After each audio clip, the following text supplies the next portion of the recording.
The night air over Victorian England often carried the smell of damp stone, coal smoke, and cooling rain. Long after the streets had emptied, small lamps still glowed behind narrow windows. In crowded cities and quiet villages alike, families settled into another evening shaped by routine, discipline, and careful order. The world moved slowly then. Horse carts rolled over uneven roads with a dull and steady rhythm. Factory whistles had long gone silent for the night. Shop doors were closed. Curtains were drawn against the cold air outside. Somewhere in the distance, church bells marked another passing hour that sounded soft and lonely beneath the dark sky. Inside many homes, children were already asleep beneath heavy blankets.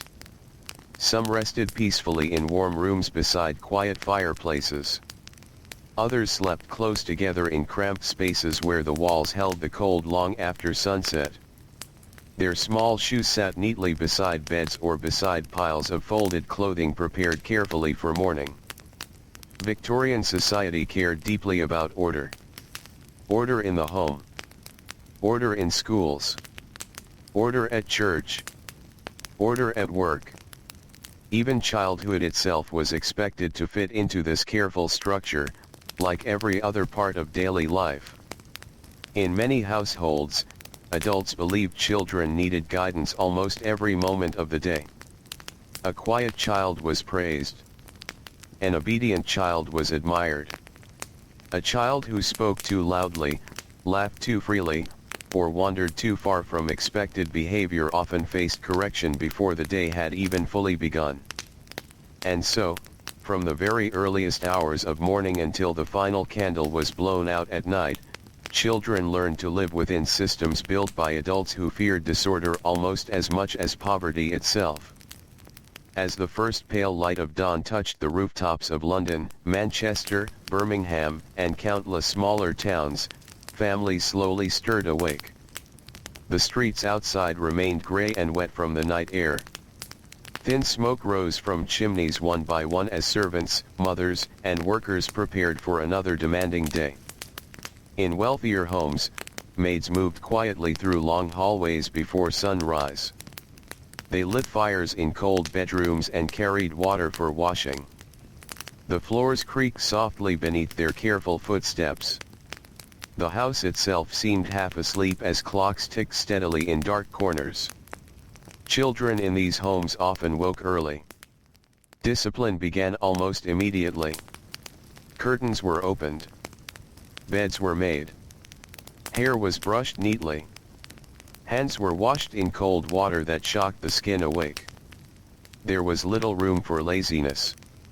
Victorian parents often believed that too much comfort could weaken a child's character. Hardship, routine, and restraint were seen as useful tools for building moral strength. Breakfast was rarely noisy. The table was arranged carefully. Spoons rested beside bowls with exact placement. Napkins were folded properly. Even very young children were expected to sit straight and behave with quiet politeness. Outside the windows, morning fog drifted slowly over the streets while horses pulled wagons through muddy roads. Bakers opened their shops. Milk sellers moved door to door. Factory workers hurried through the cold air with tired faces and heavy boots. And inside these homes, childhood was already being shaped into something disciplined and controlled. Many Victorian adults did love their children deeply. Their affection was often sincere and strong. Yet love was frequently expressed through correction rather than softness. Parents believed the world was dangerous, harsh, and morally fragile. A child left too free might grow careless, selfish, or weak. So rules filled daily life. Children learned how to sit, how to speak, how to walk into a room, how to greet visitors, how to remain silent when adults spoke. Even posture mattered. A straight back and calm expression reflected good upbringing. Slouching suggested laziness. Loud emotions were discouraged. Too much excitement could appear improper. In quieter moments, children sometimes sat beside windows watching rain slide slowly down the glass while adults read newspapers near the fire. The ticking of clocks blended with the faint crackle of coal burning low in the grate. Outside, the city continued its endless motion beneath gray skies. For wealthy boys, education often centered on preparing for responsibility and leadership. Tutors demanded discipline in writing, reading, mathematics, and classical studies. Long hours were spent seated at wooden desks beneath dim natural light. Ink-stained fingers. Paper rustled softly. The room smelled faintly of dust and books. Mistakes were corrected quickly. Patience and obedience mattered as much as intelligence itself. Girls in wealthy homes were educated differently. Their lessons often focused on refinement, manners, music, sewing, reading, and household management. Society expected them to become calm and respectable women capable of maintaining orderly homes one day. Many girls practiced piano scales for hours while afternoon light faded slowly beyond the curtains. Others sat quietly embroidering cloth beside mothers or governesses. The work required stillness and concentration. Every stitch needed care. The Victorian world admired restraint. Children were expected to control themselves long before they fully understood their own feelings.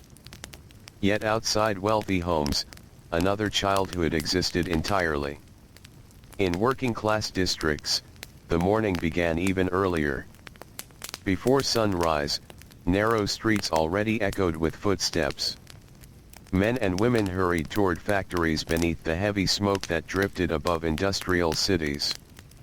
Their children often woke beside them in crowded rooms where entire families shared limited space. The air inside these homes could feel damp and cold. Thin mattresses rested close together. Walls carried the smell of coal smoke, worn fabric, and yesterday's cooking. Water for washing was limited. Privacy barely existed. Still, even here, order remained important. Perhaps even more important. Poor families depended on structure simply to survive. Mothers woke children gently in darkness. Small hands rubbed tired eyes while bread was sliced carefully to make limited food last longer. Some children carried water. Others helped dress younger siblings. Every task mattered because time itself mattered. A late worker could lose wages. A careless child could waste precious food. A missed opportunity might deepen hardship for the entire household. And so childhood blended closely with labor. Many children worked from very young ages. Some cleaned factory machines beneath dangerous moving parts. Others carried coal, sorted textiles, sold matches, or swept chimneys blackened with soot. The streets during early morning were filled with movement. Tiny footsteps beside heavy boots. Cold breath rising into gray air. Horse carts rattling over stone roads. Factory whistles crying out through the fog. Victorian society often viewed work as morally valuable, even for children. Idleness was feared. Hard work, however exhausting, was praised as honorable. In textile mills, long rooms stretched beneath rows of machines that thundered endlessly from dawn until evening. Dust floated through narrow beams of light. The air felt hot and thick. Young workers moved carefully between spinning equipment while overseers watched for mistakes. Hours passed slowly there. The sound never stopped. Metal clattered. Belts turned. Threads snapped. Children learned quickly to remain alert despite exhaustion. At times, fatigue settled deeply into small bodies. Eyes burned from dust and strain. Hands became rough from endless repetition. Yet many adults believed such labor built discipline and responsibility. Outside the factories, cities themselves continued growing larger every year. Streets crowded with workers, merchants, servants, laborers, and wandering sellers created a world filled with constant motion. And everywhere, order remained a central ideal. Schools reflected this belief clearly. Victorian classrooms were often strict places. Rows of wooden desks faced teachers who expected silence and obedience. Lessons focused heavily on memorization and repetition. Discipline could be severe by modern standards. Children recited facts aloud together in careful rhythm. Voices rose and fell like distant waves. Books smelled of paper, dust, and ink. Cold daylight filtered through tall windows. Hands rested still upon desks. A child who disrupted lessons risked punishment.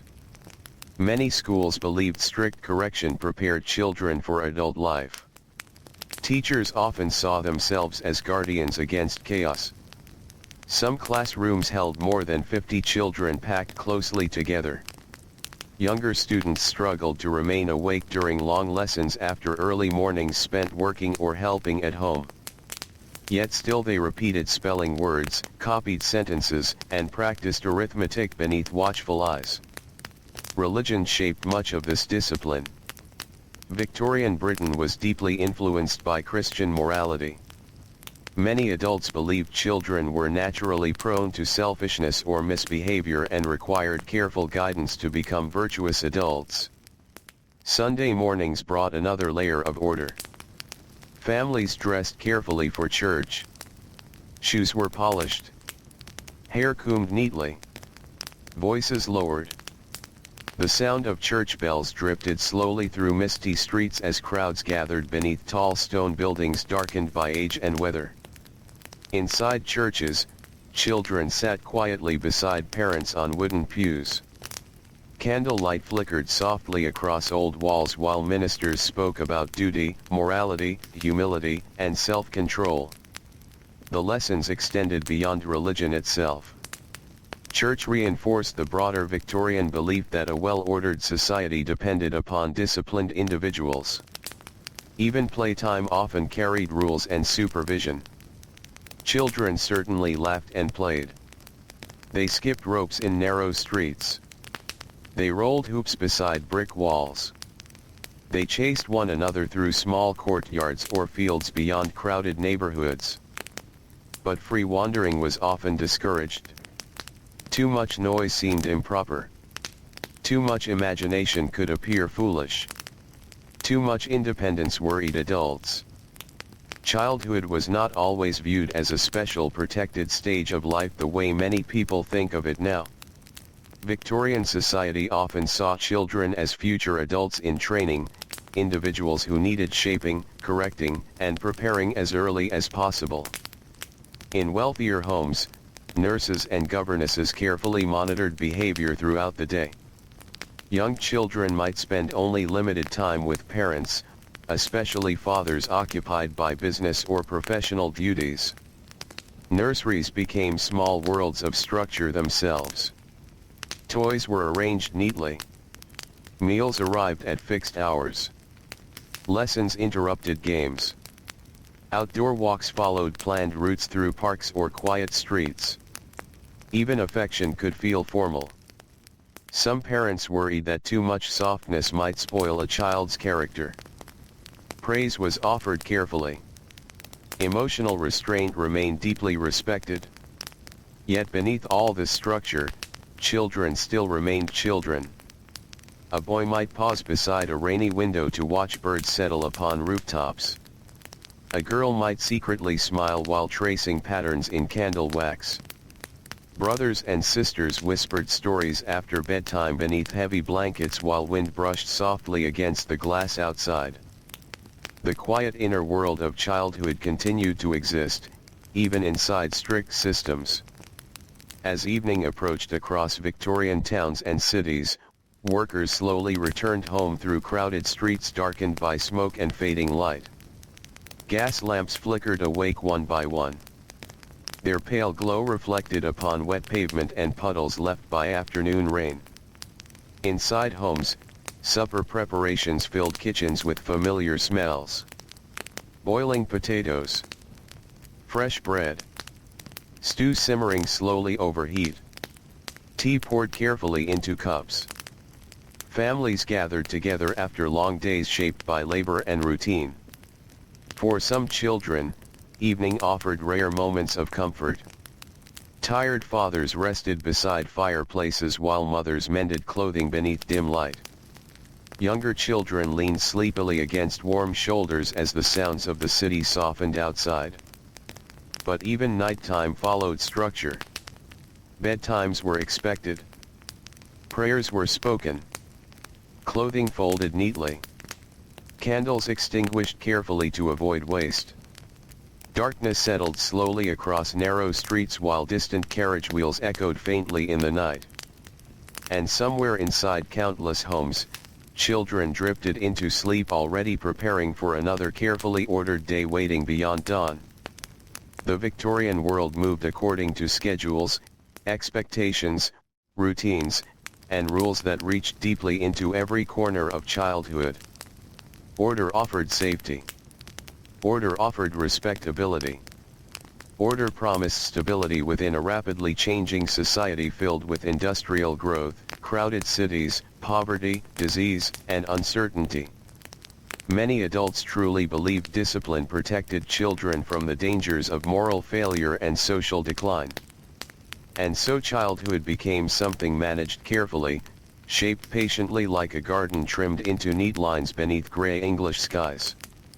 Late at night, after homes had gone quiet, only the soft crackling of dying fires remained. The streets outside grew still except for distant footsteps and the occasional slow movement of carriage wheels upon stone. Cold fog drifted between buildings. Moonlight touched rooftops silver and pale. Somewhere a church bell rang softly through the sleeping city. And inside small rooms beneath heavy blankets, Victorian children rested quietly, their lives already woven deeply into a world that valued order above nearly everything else. Morning returned slowly to the Victorian world. Long before the sun fully rose above the rooftops, faint gray light crept through narrow windows and settled softly across bedroom walls. In crowded districts, the streets already carried quiet movement. Workers stepped carefully through damp alleys. Horses snorted clouds of pale breath into the cold air. Somewhere nearby, a baker opened his shop while the smell of warm bread drifted gently through the fog. Inside thousands of homes, another day of careful routine quietly began. For Victorian children, the shape of each day was rarely uncertain. Adults believed strongly in habit. Repetition brought comfort to parents living in a society that often felt unstable beneath its surface. Industrial cities were growing rapidly. Crowds filled the streets. Illness spread easily through poor neighborhoods. Factories transformed the old rhythms of life into something faster and harder. And in response, many families held tightly to discipline inside the home. A structured child seemed safer. A controlled household seemed respectable. A calm family reflected moral strength. Even the smallest daily habits carried meaning. Children were taught to rise quickly from bed instead of lingering beneath blankets. In wealthier homes, cold water waited in ceramic bowls for washing faces and hands. The shock of morning chill was considered healthy for character. Softness and comfort were viewed with suspicion by many adults who feared laziness almost as much as sickness. The floors beneath bare feet often felt icy during winter mornings. Coal fires had not yet fully warmed the rooms. Curtains fluttered slightly from weak drafts creeping through old window frames. Some children dressed quickly in silence while the house remained dim and quiet around them. In poorer homes, mornings could feel heavier. Entire families sometimes shared a single room where the air held the stale warmth of many sleeping bodies. Thin blankets were folded away carefully. Mattresses were rolled aside to make space for daytime living. Small children still half asleep rubbed their eyes while mothers prepared weak tea or sliced yesterday's bread into careful portions. Outside, factory bells would soon ring. Time mattered greatly. Everything depended upon arriving where one was needed before the day fully began. Victorian society admired punctuality almost as a moral virtue. To arrive late suggested carelessness. Disorder in one part of life was believed capable of spreading into every other part. And so children learned early that clocks ruled daily existence. The ticking sound of household clocks filled many Victorian homes from morning until night. Their steady rhythm became part of the atmosphere itself. A child might hear the same clock every day while learning lessons, eating meals, practicing handwriting, or sitting quietly through evening prayers. Ticking beside the fire. Ticking in dark hallways. Ticking through rainy afternoons. Time itself seemed to watch over childhood. For middle-class families especially, proper upbringing became deeply important during the Victorian era. Parents worried constantly about reputation. Respectability shaped nearly every decision involving children. A child reflected the entire family. If a son behaved rudely in public, neighbors noticed. If a daughter appeared wild or disobedient, whispers could spread quietly through social circles. And so behavior was managed carefully. Girls were often expected to appear calm, gentle, and modest from a very young age. Their clothing itself reflected these expectations. Dresses were layered and formal. Hair was brushed neatly and pinned carefully into place. Even posture mattered during ordinary household activities. Young girls practiced sitting gracefully for long periods. They learned how to pour tea properly, how to greet guests politely, how to lower their voices in conversation. Afternoons sometimes passed slowly in drawing rooms filled with soft light and quiet instruction. A governess might supervise reading lessons while rain tapped gently against tall windows. Embroidery hoops rested upon laps. Piano exercises repeated softly in nearby rooms. The atmosphere often remained peaceful on the surface. Yet childhood freedom moved within narrow boundaries. Boys experienced different expectations, though discipline remained equally strong. They were often prepared for future roles involving business, law, military service, or administration. Strength, self-control, and endurance were encouraged constantly. Crying openly was discouraged for boys. Too much sensitivity worried adults. A proper young gentleman was expected to master his emotions early. Many fathers believed hardship built character. Cold weather walks, strict school routines, and physical discomfort were sometimes viewed almost as necessary preparation for adult life. At boarding schools, this belief became even more visible. Far from home, boys entered highly structured environments shaped by rigid schedules and strict authority. Large stone buildings stood beneath cloudy skies surrounded by muddy grounds and bare winter trees. The dormitories often felt cold. Rows of narrow beds stretched beneath dim light. Morning bells rang before sunrise. Children washed quickly in freezing water while tired silence filled the room. The school day unfolded through endless lessons, formal meals, religious instruction, and carefully supervised recreation. Discipline could be harsh. Punishments ranged from extra writing assignments to public humiliation or physical correction. Many adults defended such systems sincerely. They believed difficult childhood experiences created disciplined, capable men prepared for leadership and responsibility. Softness, in their eyes, risked weakness.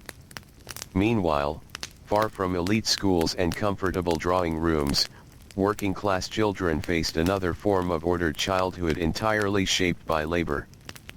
Factories demanded precision. Workshops demanded obedience. Homes struggling with poverty demanded usefulness from every family member, no matter how young.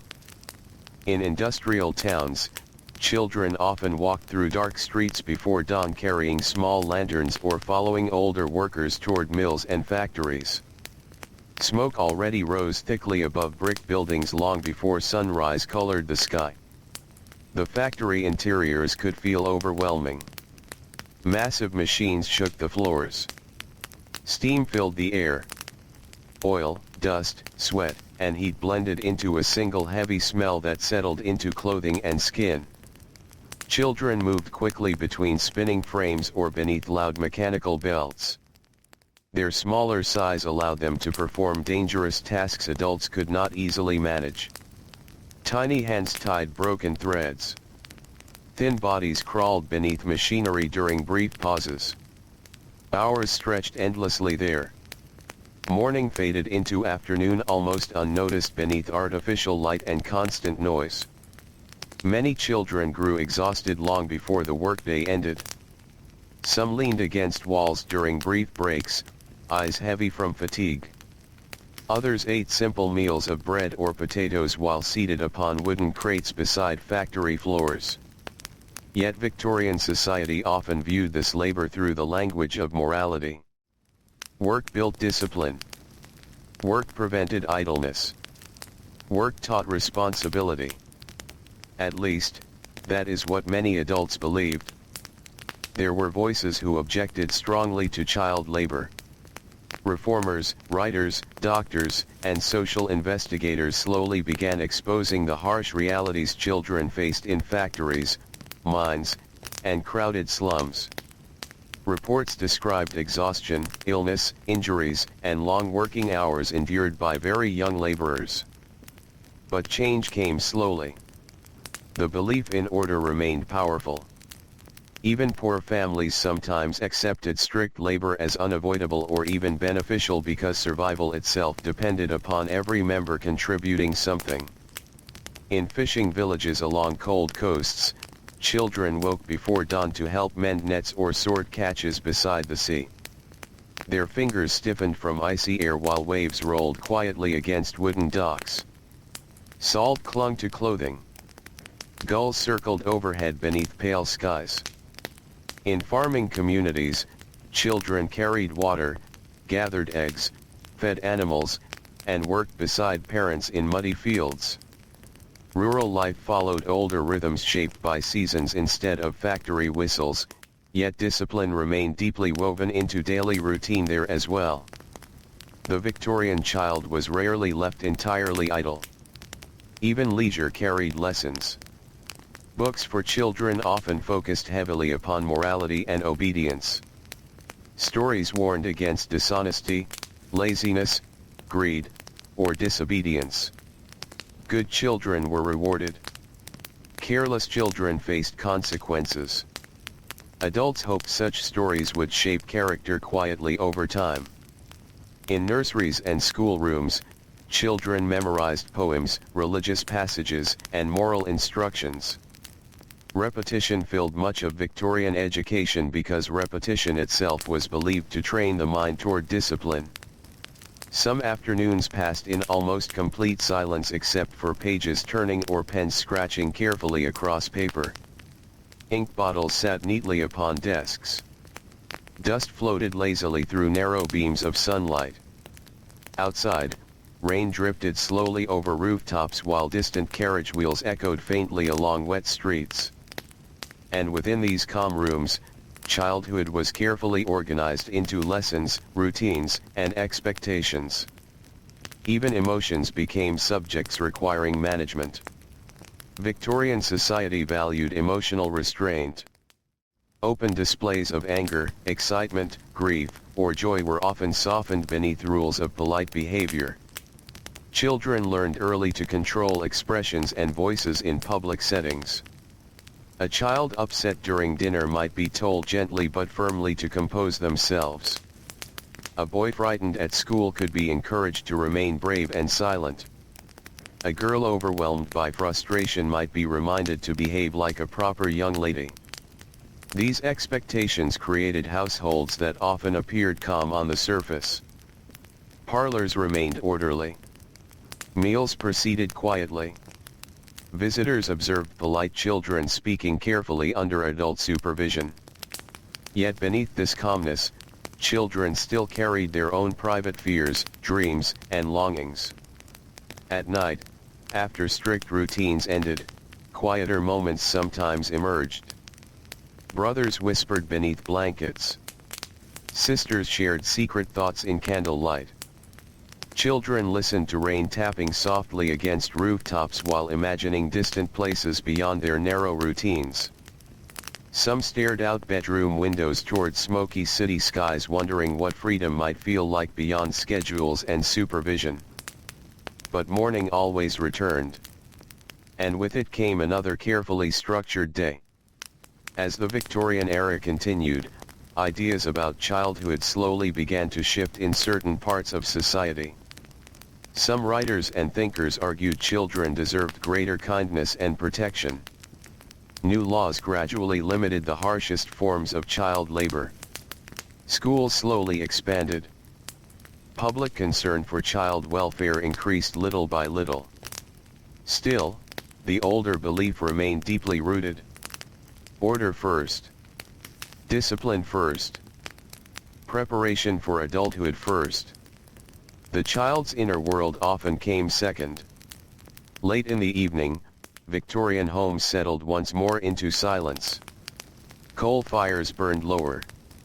Lamps dimmed. Streets emptied beneath drifting fog and pale moonlight.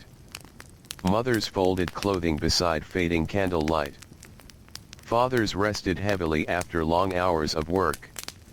Children climbed into narrow beds with tired eyes and cold feet. Some fell asleep quickly from exhaustion. Others listened quietly to the sounds of the house settling around them. The faint creak of old wood. The distant ticking of clocks. Wind brushing softly along window panes. Far away, somewhere beyond the sleeping streets, factory smoke still drifted into the dark sky above England's growing cities. And inside countless quiet rooms, Victorian childhood continued moving carefully forward beneath the steady weight of order, routine, and expectation. Winter settled heavily over Victorian England. The mornings arrived late and grey, with pale light slowly spreading across rooftops coated in damp frost. Smoke drifted upward from hundreds of chimneys, hanging low beneath thick clouds that seemed unwilling to move. The streets glistened from night rain. Horse hooves pressed softly into wet mud while carriage wheels rolled with a slow grinding sound over stone roads. Inside homes across the country, children woke reluctantly beneath layers of blankets while the cold air waited outside the warmth of sleep. In many houses, the fire had nearly gone out during the night. Bedrooms felt still and icy before dawn. Small hands reached carefully toward clothing laid out the evening before. Stockings were cold to the touch. Wash water chilled the skin immediately. Yet the routine rarely changed. Children dressed. Beds were straightened. Curtains opened. Morning prayers whispered softly beside dim candlelight. The Victorian household often moved with the quiet rhythm of habit rather than comfort. Adults believed structure protected both morality and stability. Disorder inside the home reflected badly upon the family itself. A messy room suggested weak discipline. A noisy child hinted at poor parenting. Respectability depended upon appearances that had to be maintained every single day. And so children learned early that behavior mattered constantly, even during ordinary moments no one else might ever see. A young girl practicing handwriting at the kitchen table was expected to sit properly. A boy removing muddy shoes after walking outside was expected to place them neatly by the door. A child speaking to older relatives used formal language carefully chosen to show respect. Even posture while eating supper carried meaning. The smallest habits became quiet lessons in self-control. In middle-class homes, mothers often carried enormous responsibility for shaping childhood behavior. Victorian society placed great importance upon motherhood, especially among respectable families trying to maintain social status within rapidly growing towns and cities. Mothers supervised lessons, corrected manners, organized clothing, managed household routines, watched carefully for signs of laziness or improper behavior. Many genuinely loved their children deeply. Yet affection often blended closely with correction because adults feared what might happen if discipline weakened. The Victorian world could appear uncertain and fragile. Disease spread quickly through crowded neighborhoods. Factories created dangerous working conditions. Economic hardship could arrive suddenly after illness or job loss. Social reputation could be damaged by scandal or failure. And because of this uncertainty, many parents believed strict upbringing prepared children for survival. A calm child seemed safer. An obedient child seemed protected. A disciplined child seemed more likely to succeed in adulthood. Outside the home, the streets themselves taught lessons about order and social expectation. Children walking through London or Manchester saw clear differences between rich and poor every day. Elegant carriages rolled past exhausted workers. Well-dressed families entered quiet shops while barefoot children sold newspapers nearby in the cold. Victorian society was deeply divided by class. And children understood these divisions earlier than adults sometimes realized. In wealthier neighborhoods, wide streets stretched beside tall homes with polished windows and iron gates. Servants swept steps before sunrise. Curtains glowed warmly from gaslight during dark winter evenings. Children from prosperous families walked with governesses through parks where bare trees stood silent beneath drifting fog. They wore clean gloves, warm coats, proper boots. Their routines emphasized refinement and education. Meanwhile, only a short distance away, working-class districts crowded tightly together beneath smoke-blackened skies. Narrow alleyways smelled of coal, damp brick, and stale water. Laundry lines hung between buildings where little sunlight reached the ground below. Children there often carried responsibilities far beyond their years. Some worked. Some cared for younger siblings. Some fetched water or coal before school. Some searched for odd jobs simply to help their families survive another week. Victorian society valued usefulness strongly, especially among the poor. A hard-working child earned praise. An idle child invited criticism. Even very young children were expected to contribute something to household life. And so childhood often became tied closely to responsibility rather than freedom. In schools, this belief continued with great force. The classroom atmosphere could feel quiet and severe. Wooden desks lined the room in straight rows. Tall windows admitted weak daylight through cloudy skies. Chalk dust floated faintly in the air while teachers monitored students carefully from the front of the room. Lessons focused heavily upon repetition and memorization.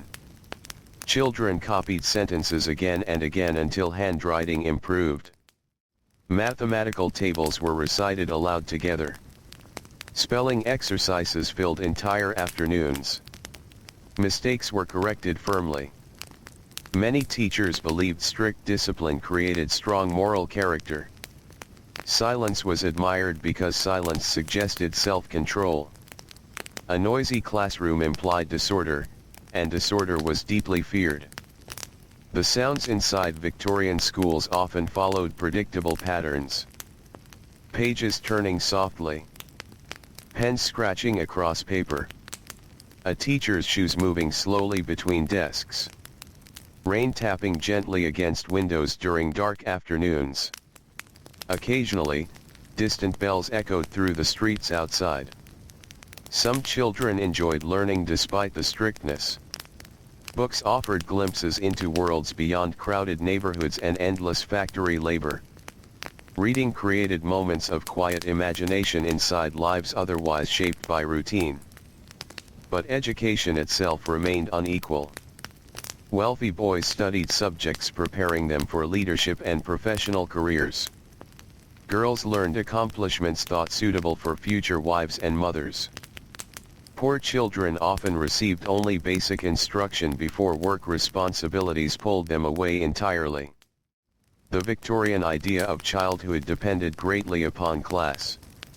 Still, across all levels of society, order remained central. At mealtimes, expectations continued carefully. The dining table itself reflected discipline and structure. Children learned where to place their hands, how to hold utensils properly, when to speak, and when to remain silent.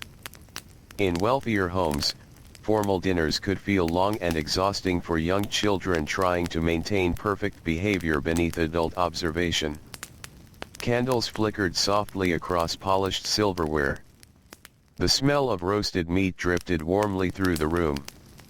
Clock pendulums swung steadily nearby. Adults discussed politics, business, religion, or household affairs while children listened quietly. A restless child shifting too much in their chair might receive a sharp glance from across the table. Manners mattered deeply because manners represented self-discipline made visible. In poorer homes, meals were simpler but structure often remained just as important. Bread, potatoes, soup, or stew might be shared carefully among large families seated closely together in small kitchens. The atmosphere could feel tired but orderly. Workers returned home exhausted from factories. Mothers balanced cooking with washing and mending. Children finished chores before sleep. Evening light faded early during winter months, leaving homes lit by candles, oil lamps, or weak coal fires that glowed softly against dark walls. And still, children were expected to behave properly.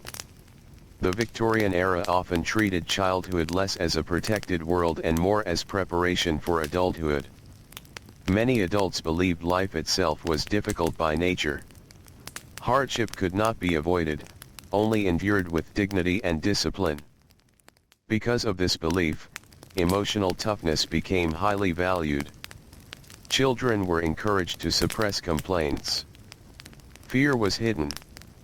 Sadness was quieted. Patience became a moral virtue. A boy frightened during a thunderstorm might be told gently to remain brave. A girl upset after punishment could be reminded to control her emotions. Public displays of distress often made adults uncomfortable because emotional control symbolized order within both the individual and society itself. Yet despite these expectations, children still found small moments of softness hidden within ordinary life. A mother brushing tangled hair gently before bed. A father carrying a sleeping child upstairs after evening prayers. Siblings sharing stories beneath blankets while rain whispered against the roof. Warm soup after walking through freezing streets. The quiet comfort of firelight during long winter nights. These moments existed quietly beside strictness and routine. In factories, however, softness could be much harder to find. Industrial labor shaped countless childhoods during the Victorian period. The factory day often began in darkness and ended after sunset. Inside textile mills, machine noise filled every corner of the building like endless thunder trapped indoors. Children worked beneath spinning wheels and moving belts for hours at a time. Dust-coated clothing. Heat thickened the air. Supervisors watched constantly for delays or mistakes. Exhaustion settled deeply into growing bodies. Some children became so tired they nearly fell asleep standing beside machinery. Others developed coughs from breathing dust-filled air day after day. Yet missing work could mean losing desperately needed wages. The Victorian belief in discipline often prevented many adults from questioning such labor as strongly as later generations would. Hard work was admired. Endurance was respected. Suffering itself was sometimes viewed almost as character building. At night, after factories finally emptied, workers walked home slowly beneath gas lamps glowing pale through the fog. Children moved beside adults with heavy steps, their faces tired beyond their years. Back inside crowded homes, simple suppers waited. Steam rose gently from bowls of stew. Wet boots dried near small fires. Clothing hung beside walls blackened faintly by coal smoke.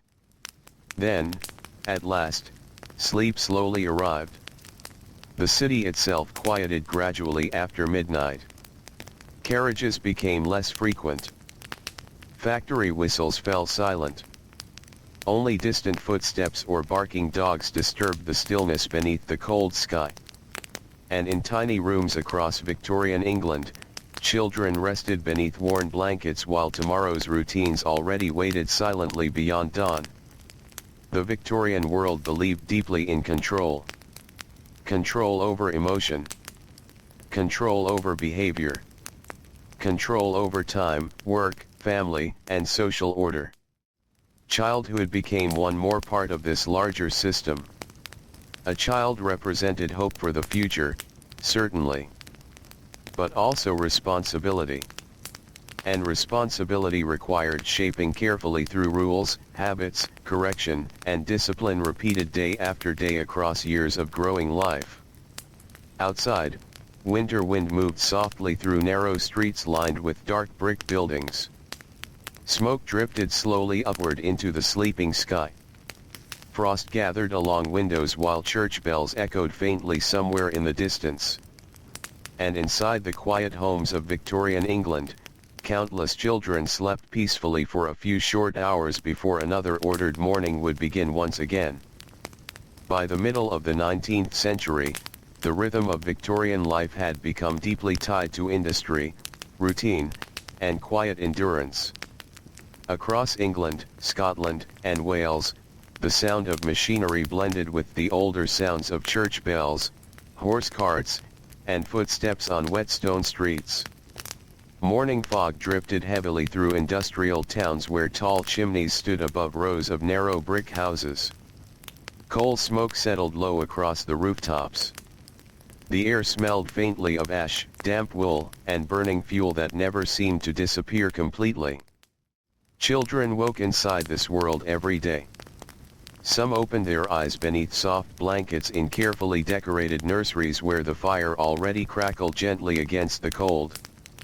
Others woke on thin mattresses beside brothers and sisters in rooms where winter air slipped through cracks in the walls. Yet no matter their class, most Victorian children entered lives shaped by expectation almost immediately. The adults around them believed strongly that proper behavior did not appear naturally on its own. It had to be taught slowly and repeatedly through routine. And routine filled nearly every hour. For wealthy families, mornings often unfolded quietly beneath the supervision of servants and governesses. Breakfast trays moved through long hallways while clocks ticked steadily in polished sitting rooms. Outside, carriage wheels splashed through rainwater gathered along the curbs. Children dressed carefully before appearing downstairs. Hair brushed. Boots polished. Voices calm. A child rushing loudly through the house could quickly receive correction from a parent or governess. Running indoors was considered improper. Loud laughter during formal meals seemed disrespectful. Victorian adults often believed children should remain visible but controlled, present but orderly. Even affection followed certain boundaries. Some parents showed warmth openly, but many maintained emotional distance because restraint itself was associated with maturity and dignity. Fathers especially could appear formal with their children, not always because they lacked love, but because society taught them that authority mattered more than tenderness. A young boy might stand quietly beside his father's chair waiting for permission to speak. A girl might lower her eyes respectfully while listening to adult conversation. These small behaviors reflected a larger belief that children needed preparation for a structured adult world. And outside comfortable homes, that world often appeared very hard indeed. Factories spread across the landscape like enormous machines breathing smoke into the sky. Entire neighborhoods formed around mills, foundries, shipyards, and workshops where adults and children worked long hours together. The industrial city rarely rested completely. Even before dawn, movement began in the streets. Workers carrying lunch tins. Women wrapped in shawls against the cold. Children hurrying through mist beside older siblings. The sounds arrived slowly at first. Horse hooves. Distant whistles. Doors opening. Carts rattling over stone roads. Then, as daylight strengthened, the city fully awakened beneath gray skies. For working-class children, the line between childhood and adulthood often blurred early. Responsibility arrived quickly because families depended upon every available pair of hands. A child who earned even a small wage could help buy bread, coal, or rent for another week. Many parents had little choice. Poverty itself shaped family life as strongly as any moral belief. And still, Victorian society often described hard work as virtuous, even for children. In textile mills, young workers moved through rooms filled with heat and noise that seemed endless. Their days followed strict schedules controlled entirely by factory clocks. The whistle blew. Work began. Breaks arrived briefly. Then the machines continued again. Children learned to obey time itself. A few lost minutes mattered. A delayed worker risked punishment. Industrial order demanded constant discipline from bodies that were still growing and easily exhausted. The factory floor could feel strangely dreamlike after many hours inside it. Dust floated through weak sunlight filtering from high windows. Belts spun overhead without stopping. The noise became so constant that silence later felt almost unfamiliar. Young workers sometimes returned home with aching backs, sore hands, and eyes heavy from fatigue. Yet many still attended school when possible or completed household chores before sleep. Rest rarely lasted long. In rural areas, life moved more slowly, though childhood remained heavily structured there as well. Villages rested beside quiet fields divided by stone walls and narrow muddy roads. Smoke rose gently from cottage chimneys into pale morning skies. Children on farms learned responsibility through daily labor connected to the land itself. Feeding animals. Gathering eggs. Carrying water. Helping during harvests. The work changed with the seasons, but routine remained constant. Winter mornings felt especially cold in the countryside. Frost covered fields while breath drifted white into the air. Children pulled on rough wool clothing before stepping outside into silence broken only by distant crows or the soft movement of livestock. Their hands reddened from icy water and frozen tools.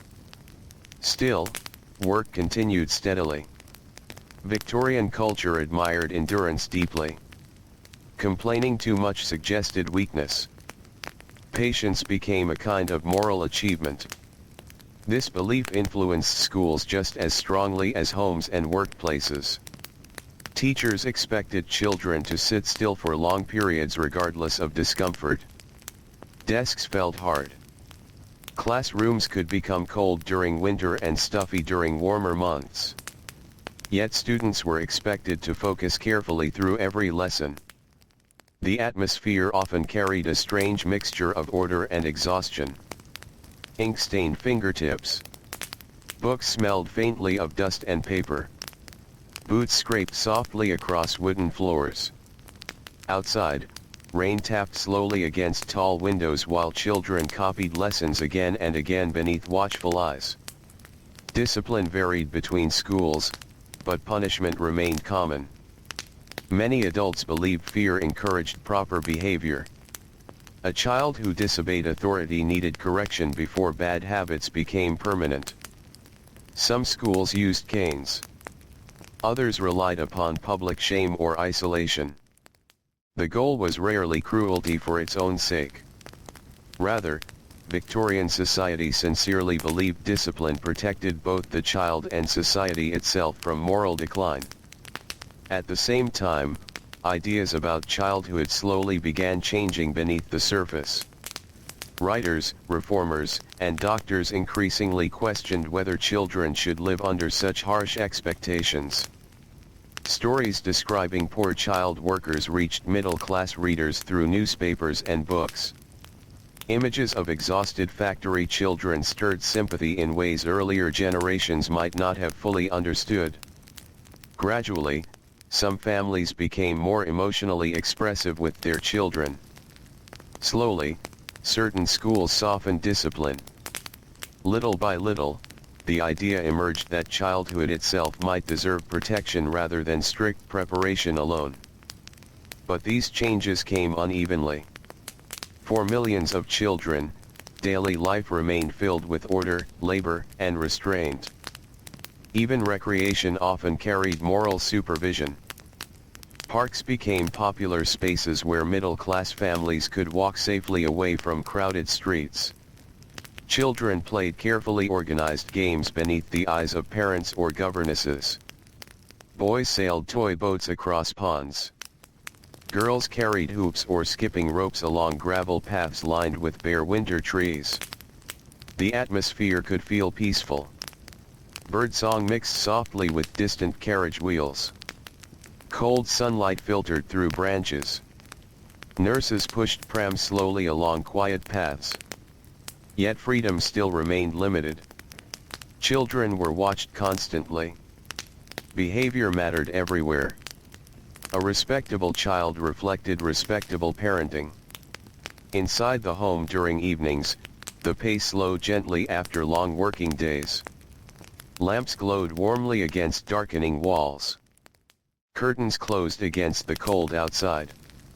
The smell of soup, bread, and coal smoke filled kitchens where families gathered together before bedtime. These quieter hours sometimes allowed childhood to feel softer. A mother read aloud beside the fire. A father repaired boots while children listened sleepily nearby. Sisters practiced sewing under dim light. Brothers whispered stories while pretending not to yawn. The house creaked gently around them as wind moved outside through narrow streets. Victorian homes often grew very quiet late at night. Coal fires settled low into red embers. Clock hands moved steadily forward. The city beyond the windows slowly emptied. For children, bedtime itself followed careful rituals. Prayers spoken softly. Night clothes folded neatly. Candles extinguished one by one. Adults believed orderly evenings encouraged orderly minds. Some children drifted quickly into sleep from exhaustion after labor or study. Others lay awake longer listening to the sounds surrounding them. Rain on rooftops. Distant carriage wheels. The faint cry of wind against chimney tops. The slow breathing of siblings nearby.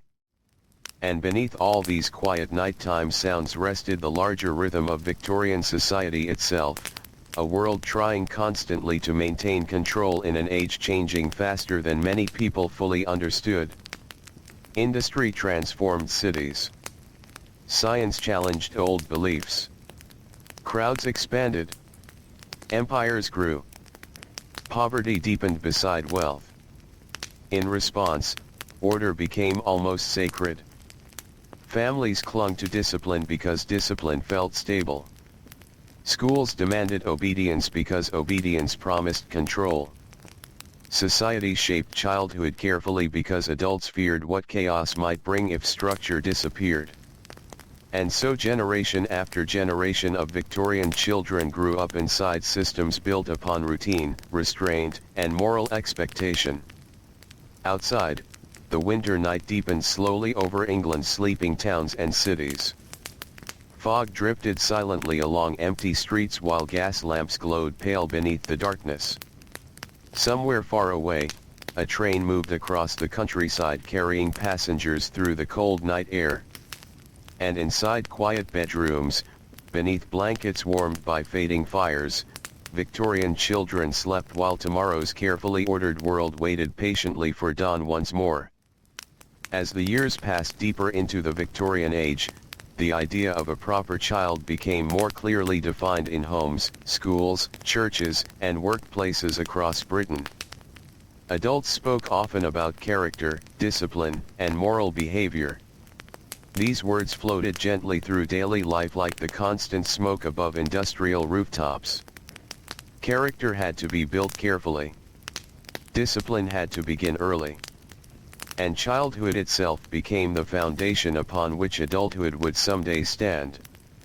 In many ways, Victorian society viewed children not as separate from the adult world, but as unfinished adults slowly being shaped into useful and respectable people. Every routine carried purpose. Every correction carried meaning. Even ordinary moments could become lessons about behavior and self-control. The morning meal, for example, was rarely only about food. Breakfast often became another quiet exercise in order. In wealthier homes, children entered dining rooms washed, dressed, and prepared before sitting down. Chairs scraped softly across polished floors. Steam rose gently from teacups. Silver utensils reflected pale morning light filtering through curtains still damp from overnight fog. Children were expected to wait patiently before eating. To chew quietly. To sit straight. To thank servants politely. Small mistakes could invite gentle correction. A girl speaking too loudly might receive a calm reminder to lower her voice. A boy interrupting adult conversation might be told firmly to wait his turn. The atmosphere remained controlled, even peaceful on the surface, yet the rules themselves never fully disappeared. Meanwhile, in working-class homes, breakfast looked very different but often carried the same sense of structure. Bread, porridge, weak tea, or leftover potatoes were prepared quickly before long work days began. The room might still feel dark from early morning shadows. Coal smoke drifted faintly from nearby factories. Parents spoke quietly while preparing children for school or labor. Time pressed heavily upon everyone. Even here, manners still mattered. Respect toward parents mattered. Helpfulness mattered. A child who refused chores or delayed the family routine risked upsetting the fragile balance holding daily survival together. Outside, Victorian streets slowly awakened beneath pale skies. Street sweepers moved through muddy roads. Shopkeepers lifted shutters. Milk carts rattled softly over uneven stone. The city breathed awake through smoke and fog. And among the crowds moved children carrying books, lunch tins, baskets, tools, or bundles wrapped carefully in cloth. The Victorian child learned quickly that life followed schedules larger than personal comfort. Factories began at fixed hours. Schools opened on time. Church services followed strict routines. Meals appeared according to household order. Even leisure often happened only after duties were complete. This constant structure shaped how children understood the world itself. For many, obedience became almost automatic. In schools, teachers reinforced these ideas every day. Victorian classrooms often felt quiet in a very particular way. Not peaceful exactly, but controlled. The silence carried effort behind it. Dozens of children sat together resisting distraction, discomfort, boredom, or fatigue because discipline required constant attention. The room smelled faintly of chalk, damp wool, and ink.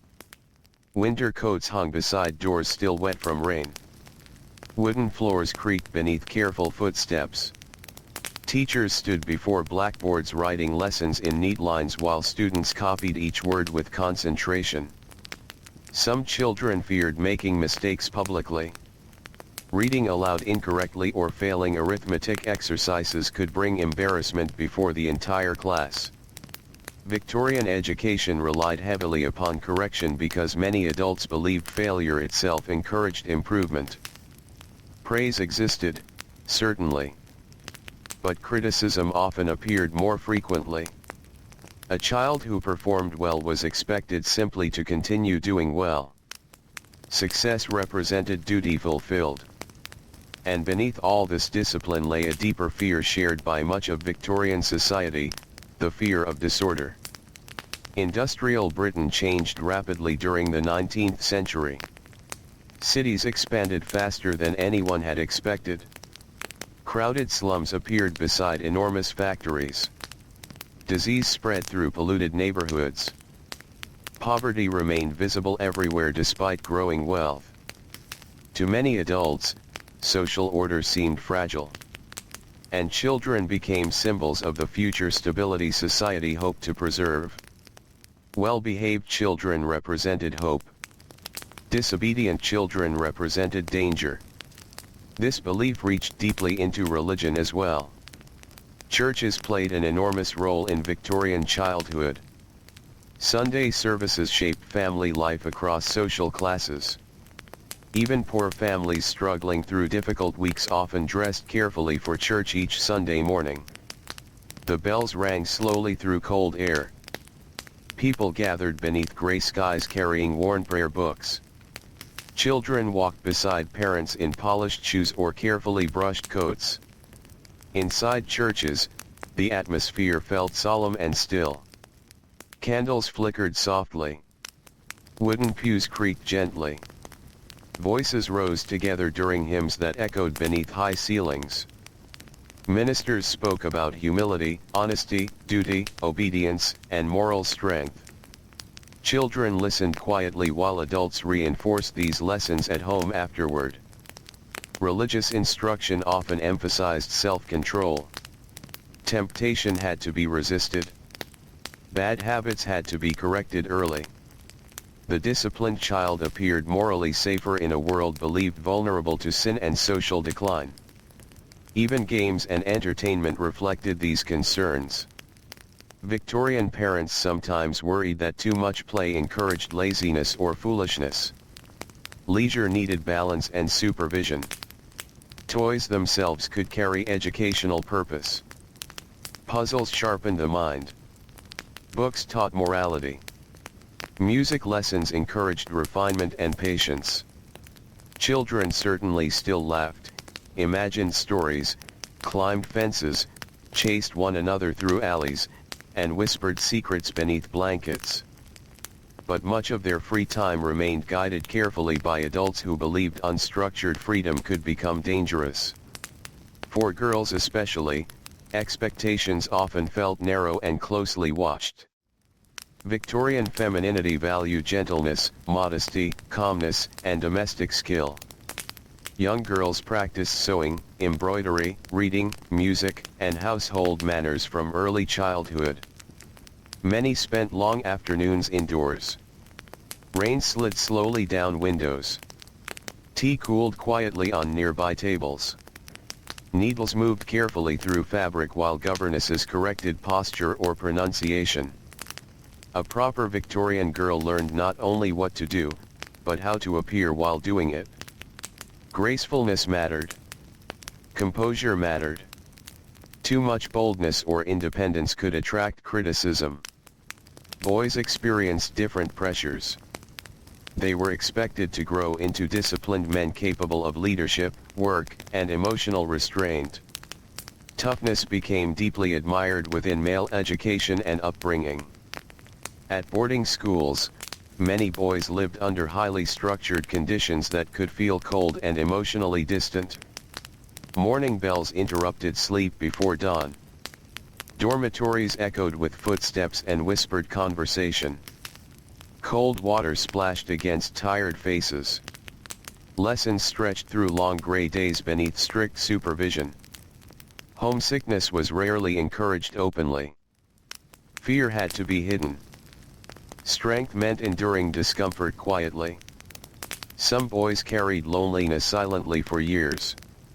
Letters from home arrived occasionally carrying familiar handwriting and the faint smell of family life far away. For brief moments, warmth returned through folded paper touched by distant hands. Then routine resumed once again.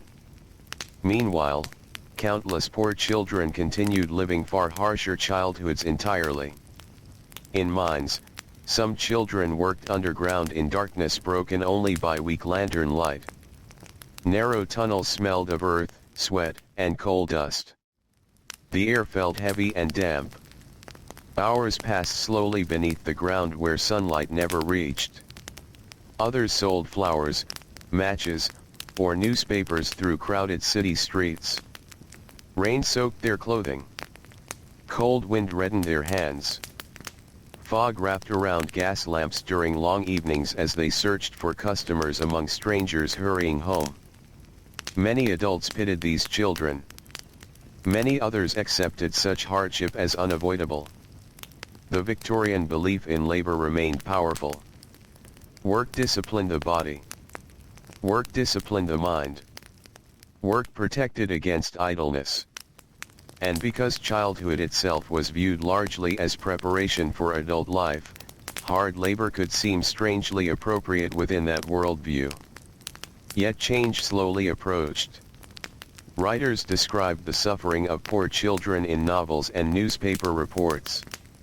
Reformers visited factories, schools, and slums documenting harsh conditions.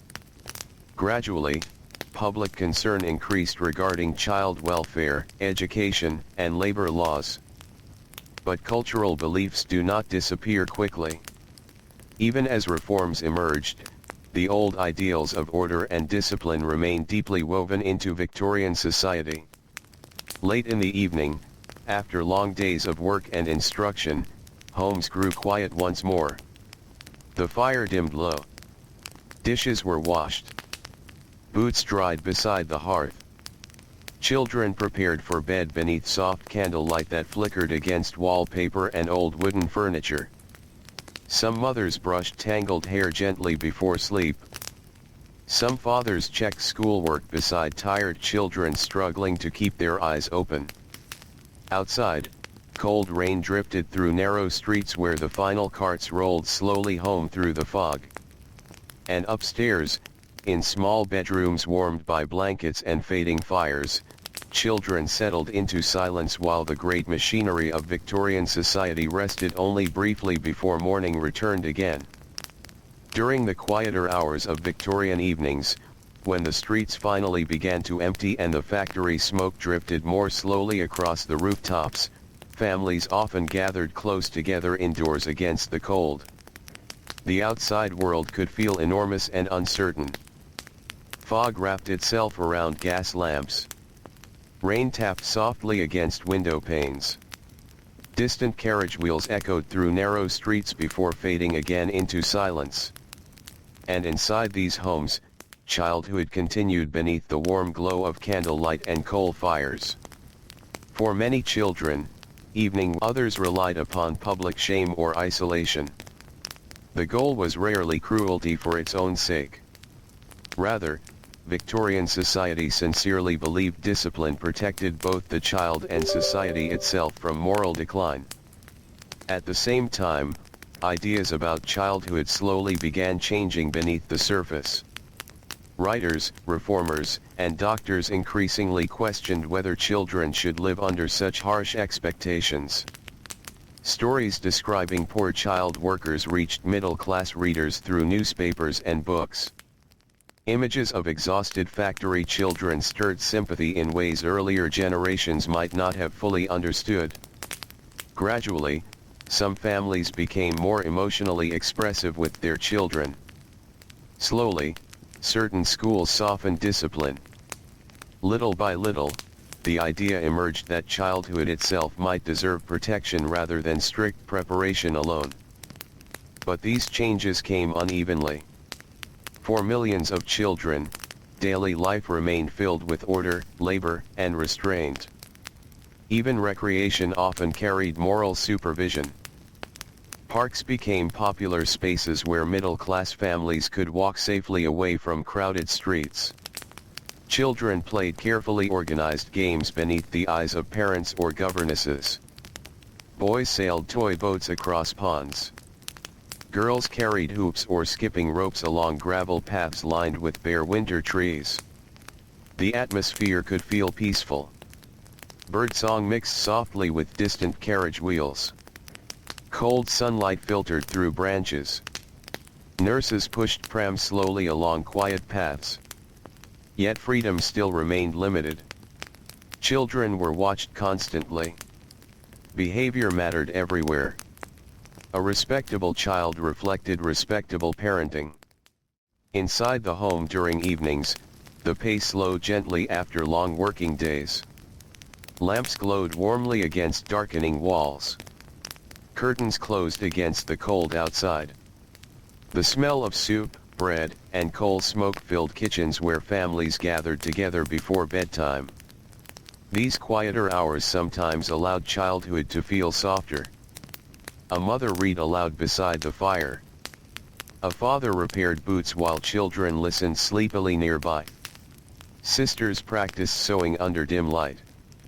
Brothers whispered stories while pretending not to yawn. The house creaked gently around them as wind moved outside through narrow streets. Victorian homes often grew very quiet late at night. Coal fires settled low into red embers. Clock hands moved steadily forward. The city beyond the windows slowly emptied. For children, bedtime itself followed careful rituals. Prayers spoken softly. Night clothes folded neatly. Candles extinguished one by one. Adults believed orderly evenings encouraged orderly minds. Some children drifted quickly into sleep from exhaustion after labor or study. Others lay awake longer listening to the sounds surrounding them. Rain on rooftops. Distant carriage wheels.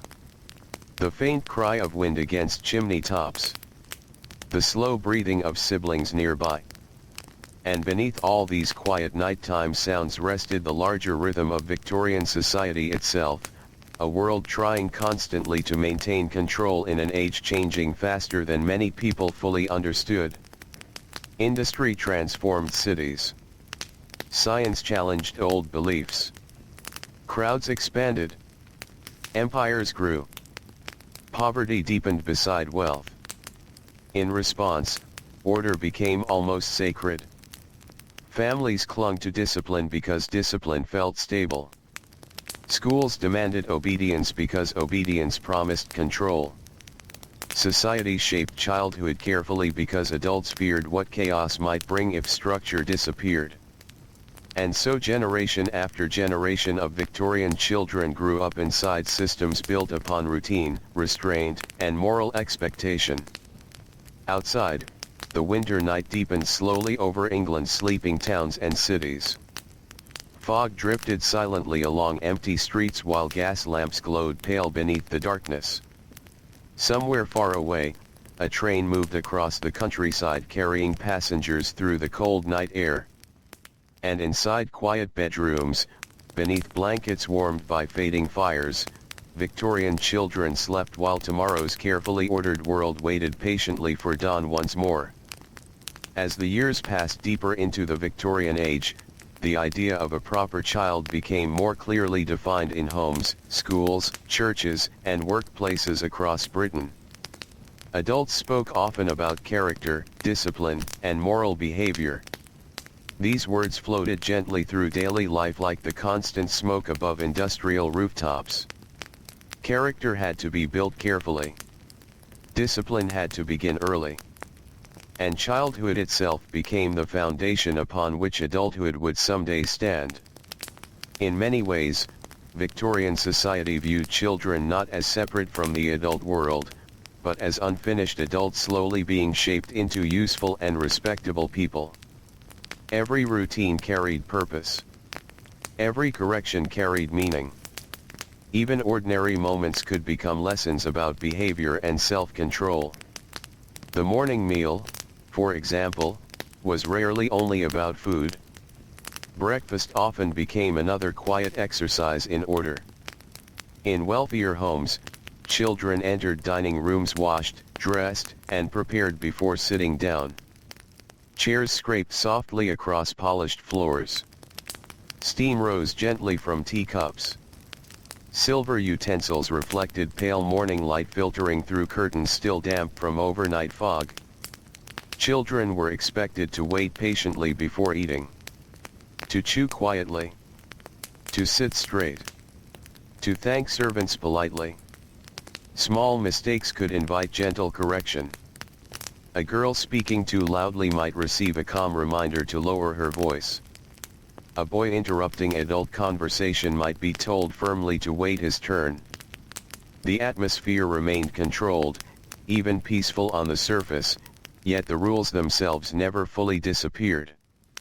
Meanwhile, in working-class homes, breakfast looked very different but often carried the same sense of structure. Bread, porridge, weak tea, or leftover potatoes were prepared quickly before long work days began. The room might still feel dark from early morning shadows. Coal smoke drifted faintly from nearby factories. Parents spoke quietly while preparing children for school or labor. Time pressed heavily upon everyone. Even here, manners still mattered. Respect toward parents mattered. Helpfulness mattered. A child who refused chores or delayed the family routine risked upsetting the fragile balance holding daily survival together. Outside, Victorian streets slowly awakened beneath pale skies. Street sweepers moved through muddy roads. Shopkeepers lifted shutters. Milk carts rattled softly over uneven stone. The city breathed awake through smoke and fog. And among the crowds moved children carrying books, lunch tins, baskets, tools, or bundles wrapped carefully in cloth. The Victorian child learned quickly that life followed schedules larger than personal comfort. Factories began at fixed hours. Schools opened on time. Church services followed strict routines. Meals appeared according to household order. Even leisure often happened only after duties were complete. This constant structure shaped how children understood the world itself. For many, obedience became almost automatic. In schools, teachers reinforced these ideas every day. Victorian classrooms often felt quiet in a very particular way. Not peaceful exactly, but controlled. The silence carried effort behind it. Dozens of children sat together resisting distraction, discomfort, boredom, or fatigue because discipline required constant attention. The room smelled faintly of chalk, damp wool, and ink. Winter coats hung beside doors still wet from rain. Wooden floors creaked beneath careful footsteps. Teachers stood before blackboards writing lessons in neat lines while students copied each word with concentration. Some children feared making mistakes publicly. Reading aloud incorrectly or failing arithmetic exercises could bring embarrassment before the entire class. Victorian education relied heavily upon correction because many adults believed failure itself encouraged improvement. Praise existed, certainly. But criticism often appeared more frequently. A child who performed well was expected simply to continue doing well. Success represented duty fulfilled. And beneath all this discipline lay a deeper fear shared by much of Victorian society, the fear of disorder. Industrial Britain changed rapidly during the 19th century. Cities expanded faster than anyone had expected. Crowded slums appeared beside enormous factories. Disease spread through polluted neighborhoods. Poverty remained visible everywhere despite growing wealth. To many adults, social order seemed fragile. And children became symbols of the future stability society hoped to preserve. Well-behaved children represented hope. Disobedient children represented danger. This belief reached deeply into religion as well. Churches played an enormous role in Victorian childhood. Sunday services shaped family life across social classes. Even poor families struggling through difficult weeks often dressed carefully for church each Sunday morning. The bells rang slowly through cold air. People gathered beneath gray skies carrying worn prayer books. Children walked beside parents in polished shoes or carefully brushed coats. Inside churches, the atmosphere felt solemn and still. Candles flickered softly. Wooden pews creaked gently. Voices rose together during hymns that echoed beneath high ceilings. Ministers spoke about humility, honesty, duty, obedience, and moral strength. Children listened quietly while adults reinforced these lessons at home afterward. Religious instruction often emphasized self-control. Temptation had to be resisted. Bad habits had to be corrected early. The disciplined child appeared morally safer in a world believed vulnerable to sin and social decline. Even games and entertainment reflected these concerns. Victorian parents sometimes worried that too much play encouraged laziness or foolishness. Leisure needed balance and supervision. Toys themselves could carry educational purpose. Puzzles sharpened the mind. Books taught morality. Music lessons encouraged refinement and patience.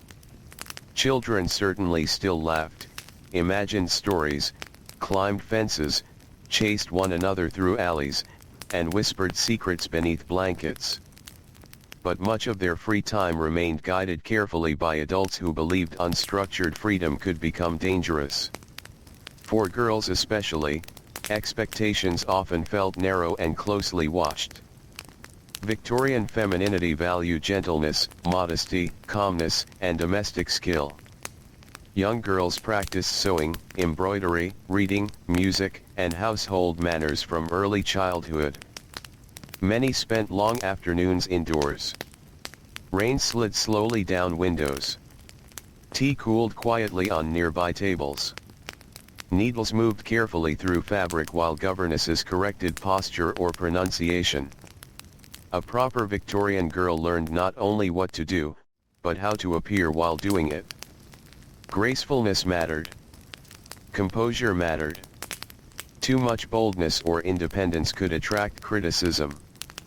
Boys experienced different pressures. They were expected to grow into disciplined men capable of leadership, work, and emotional restraint. Toughness became deeply admired within male education and upbringing. At boarding schools, many boys lived under highly structured conditions that could feel cold and emotionally distant. Morning bells interrupted sleep before dawn. Dormitories echoed with footsteps and whispered conversation. Cold water splashed against tired faces. Lessons stretched through long gray days beneath strict supervision. Homesickness was rarely encouraged openly. Fear had to be hidden. Strength meant enduring discomfort quietly. Some boys carried loneliness silently for years.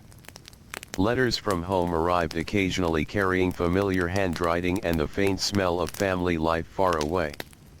For brief moments, warmth returned through folded paper touched by distant hands. Then routine resumed once again. Meanwhile, countless poor children continued living far harsher childhoods entirely. In mines, some children worked underground in darkness broken only by weak lantern light. Narrow tunnels smelled of earth, sweat, and coal dust. The air felt heavy and damp. Hours passed slowly beneath the ground where sunlight never reached. Others sold flowers, matches, or newspapers through crowded city streets. Rain soaked their clothing. Cold wind reddened their hands. Fog wrapped around gas lamps during long evenings as they searched for customers among strangers hurrying home.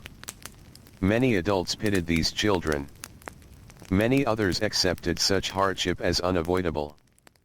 The Victorian belief in labor remained powerful. Work disciplined the body. Work disciplined the mind. Work protected against idleness. And because childhood itself was viewed largely as preparation for adult life, hard labor could seem strangely appropriate within that worldview. Yet change slowly approached. Writers described the suffering of poor children in novels and newspaper reports. Reformers visited factories, schools, and slums documenting harsh conditions. Gradually, public concern increased regarding child welfare, education, and labor laws. But cultural beliefs do not disappear quickly. Even as reforms emerged, the old ideals of order and discipline remained deeply woven into Victorian society. Late in the evening, after long days of work and instruction, homes grew quiet once more. The fire dimmed low. Dishes were washed. Boots dried beside the hearth. Children prepared for bed beneath soft candlelight that flickered against wallpaper and old wooden furniture. Some mothers brushed tangled hair gently before sleep. Some fathers checked schoolwork beside tired children struggling to keep their eyes open. Outside, cold rain drifted through narrow streets where the final carts rolled slowly home through the fog. And upstairs, in small bedrooms warmed by blankets and fading fires, children settled into silence while the great machinery of Victorian society rested only briefly before morning returned again. During the quieter hours of Victorian evenings, when the streets finally began to empty and the factory smoke drifted more slowly across the rooftops, families often gathered close together indoors against the cold. The outside world could feel enormous and uncertain. Fog wrapped itself around gas lamps. Rain tapped softly against window panes. Distant carriage wheels echoed through narrow streets before fading again into silence. And inside these homes, childhood continued beneath the warm glow of candlelight and coal fires. For many children, evening was the gentlest part of the day. The strict schedules of school or labor had ended for a few precious hours. Boots were removed near the door. Damp coats hung drying beside the fire. Steam rose from simple meals prepared carefully after long work days. The atmosphere softened slightly then. Not completely. The expectations of Victorian life never fully disappeared. But tiredness itself often made households quieter and calmer. In wealthier homes, evenings could unfold with great formality. Families gathered in parlors filled with polished furniture, heavy curtains, and shelves lined with books. Lamps cast soft golden light across carpets while clocks ticked steadily beside the fireplace. Children might read aloud quietly to parents. Girls practiced piano while adults listened nearby. Boys completed school exercises beneath careful supervision. Teacups rested upon small tables beside folded newspapers and sewing baskets. The room smelled faintly of coal smoke, candle wax, and warm fabric drying from the rain outside. Everything appeared orderly. Yet maintaining such order required constant effort from both adults and children. A child sitting improperly might still receive correction. A forgotten phrase of politeness could still bring reminders. Victorian family life often balanced affection and discipline side by side in ways that felt entirely natural to people living at the time. Parents believed they were preparing children for a demanding world. And indeed, the world beyond the home remained demanding almost everywhere. In industrial districts, entire families often returned exhausted after long days of labor. Evening meals were simpler there, but no less important. Soup simmered slowly in worn pots. Bread was divided carefully among many hungry hands. Small kitchens filled with the sounds of spoons against bowls and low tired voices speaking quietly beneath dim light. Children in working-class homes sometimes fell asleep while sitting near the fire after supper. Their hands remained rough from labor, their eyelids heavy from exhaustion. Mothers gently woke them before bedtime routines began. Even then, order still mattered. Clothing was folded, shoes placed neatly together. Morning preparations quietly completed before sleep. Victorian society valued self-discipline so deeply that even tired children were expected to maintain certain habits. Across the country, the sounds of domestic life repeated themselves night after night in thousands of homes. A kettle beginning to boil, a chair creaking beside the hearth, the soft movement of sewing needles through fabric, wind brushing against chimneys. These small sounds formed the background of ordinary Victorian childhood. And much of that childhood unfolded indoors. Victorian adults worried greatly about safety, morality, illness, and reputation. Cities could appear dangerous and unpredictable, especially after dark. Streets filled with strangers, crowded taverns, industrial pollution, and poverty frightened many respectable families. As a result, children often lived under close supervision. Girls especially were rarely allowed complete freedom outside the home without adult guidance. Even middle-class boys, though granted somewhat more independence, still faced many rules governing behavior, friendships, language, and movement through public spaces. Respectability surrounded childhood like an invisible wall. Families feared gossip, feared scandal, feared improper influence. And because of these fears, childhood became highly controlled. Books reflected this mindset clearly. Victorian children's literature frequently carried lessons about morality, obedience, honesty, humility, and hard work. Stories warned readers against selfishness or carelessness. Characters who ignored advice often faced hardship before learning proper behavior. Many parents approved strongly of such stories because entertainment itself was expected to improve character. Even imagination needed guidance. Yet despite the strictness surrounding them, children still created small private worlds of wonder whenever possible. On rainy afternoons, boys traced shapes in fogged windows while watching horses move through muddy streets below. Girls whispered stories to dolls beside fading firelight. Siblings invented games using scraps of cloth, old buttons, or bits of wood gathered from workshops and alleyways. The child's imagination survived quietly within even the most ordered environments. At night, these hidden inner worlds sometimes became strongest. After prayers ended and candles were extinguished, silence slowly settled across Victorian homes. The darkness felt deep then. Street lighting remained weak in many areas, and thick curtains blocked most outside glow. Children lay awake listening. The house creaked softly as temperatures dropped. Wind moved faintly against the roof. Somewhere downstairs, a dying fire cracked gently in the grate. Perhaps distant footsteps echoed briefly outside before fading away again.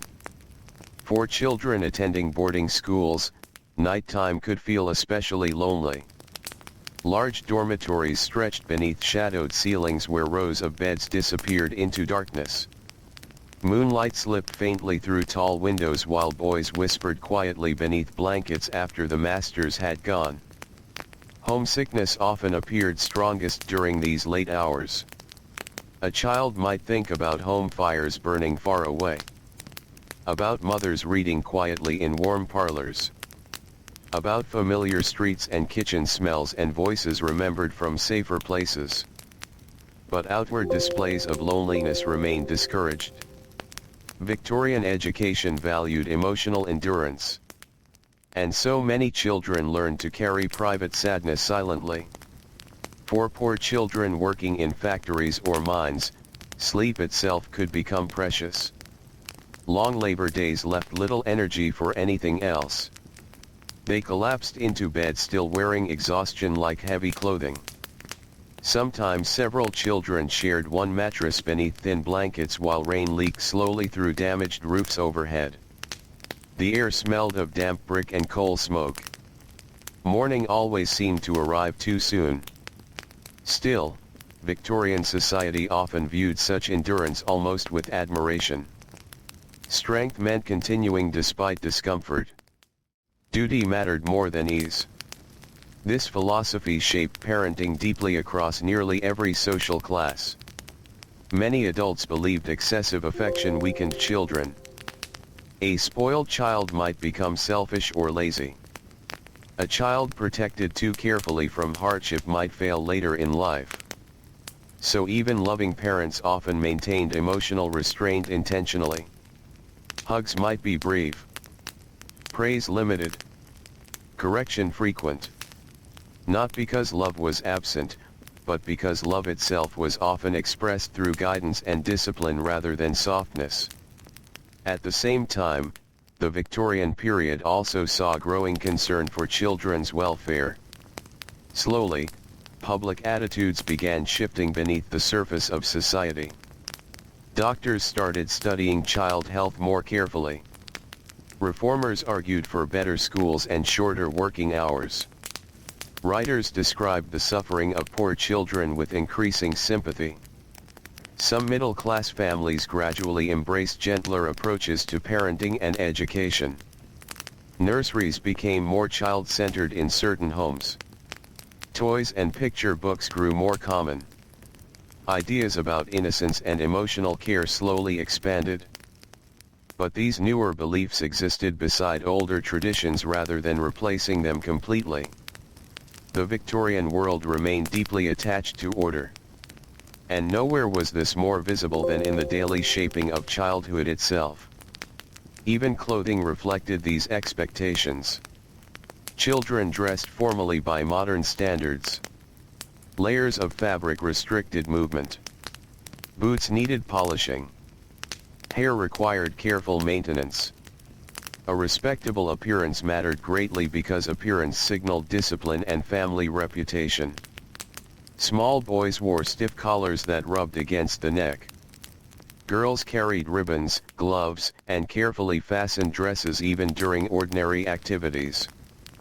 Poor children wore patched clothing repeatedly repaired by tired hands during late-night sewing sessions. Nothing was casual. Everything carried social meaning. As midnight approached across Victorian Britain, silence slowly deepened over the sleeping towns and cities. Factory chimneys stood dark against cloudy skies. Fog drifted quietly through empty alleys. Frost gathered along windowsills and rooftops beneath pale moonlight. Inside homes rich and poor alike, children slept beneath blankets while clocks continued ticking steadily through the darkness. Ticking beside fires.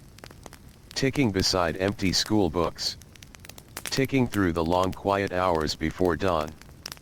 And with each passing hour, another ordered day moved patiently closer, waiting once more to shape Victorian childhood through routine, discipline, labor, and the quiet expectations of a society that believed order held the world together.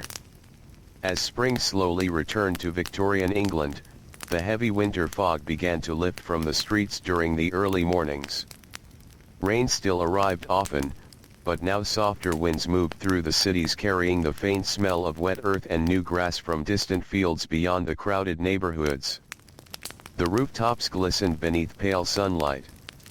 Birdsong returned quietly to gardens and narrow courtyards. And once again, children woke to another season shaped by routine and expectation. The Victorian day still began early no matter the weather. Factory whistles sounded before sunrise across industrial towns. Church bells marked the passing hours with calm certainty. Household clocks continued their steady ticking in kitchens, parlors, nurseries, and schoolrooms. Children rose from bed while the world outside remained cool and gray. Some washed in cold water beside ceramic bowls. Some hurried to light fires before parents awoke. Some dressed quickly for school while eating pieces of bread still warm from the oven downstairs. And others stepped immediately into labor that would occupy the entire day. Victorian society admired productivity deeply. To remain busy suggested moral strength. To waste time suggested weakness or irresponsibility. Even childhood itself was expected to serve a purpose. This belief touched nearly every corner of family life. Parents watched carefully for signs of laziness. A child lying too long in bed might be called careless. Daydreaming during lessons could invite correction. Forgetting chores disappointed not only the household, but also the larger Victorian ideal of discipline and usefulness. Many adults genuinely feared idleness. The rapidly changing world around them seemed unstable enough already. Cities expanded too quickly. Poverty crowded the streets. Disease spread through dirty water and polluted air. New technologies altered daily life faster than older generations fully understood. In response, order became a source of comfort. Families clung tightly to schedules and rules because routine felt dependable in an uncertain age. For children, this meant that ordinary life often unfolded according to carefully repeated patterns. Morning lessons. Afternoon duties. Evening prayers. Fixed bedtimes. Repeated again and again through months and years. Yet within these routines, children still notice the beauty of small things. A ray of sunlight warming the classroom desk. The smell of bread baking in nearby kitchens. Rainwater shining along cobblestone streets after storms. The soft feeling of blankets after long exhausting days. Victorian childhood could be strict, but it was still filled with quiet human moments that softened the hardness surrounding them. In wealthier homes, spring brought longer outdoor walks supervised carefully by governesses or parents. Public parks slowly filled with families strolling along gravel paths lined with budding trees. Young boys carried hoops or wooden toys beneath their arms while girls wore pale dresses protected from mud by carefully lifted hems. The parks themselves reflected Victorian order. Flower beds were trimmed neatly. Paths followed planned designs. Benches stood evenly spaced beneath trees. Nature was admired, but controlled. Children learned there too. How to greet neighbors politely. How to walk calmly in public. How to avoid loud behavior that might embarrass the family. Even leisure became another setting for discipline. Still, these outings often offered children rare moments of freedom compared to the structure of schoolrooms and crowded homes. Fresh air moved softly through the trees. Birds fluttered across ponds. Sunlight shimmered faintly on water while distant carriage wheels rolled beyond the park gates. For a little while, childhood could breathe more easily there. Meanwhile, in poorer districts, spring changed life differently. The streets became busier. Open windows released the smells of cooking, coal smoke, damp clothing, and factory air into crowded alleys. Children played briefly outside after work whenever they found time. Some skipped ropes. Some rolled old hoops along brick walls. Some chased one another through narrow lanes while mothers called warnings from upstairs windows. But even these moments often remained short. Many children still worked long hours. Girls helped wash clothing in heavy tubs of water. Boys delivered goods or labored beside adults in workshops. Family survival depended upon constant effort. The Victorian world rarely allowed childhood to exist entirely apart from responsibility. At school, spring sunlight sometimes drifted through classroom windows in ways that made concentration difficult.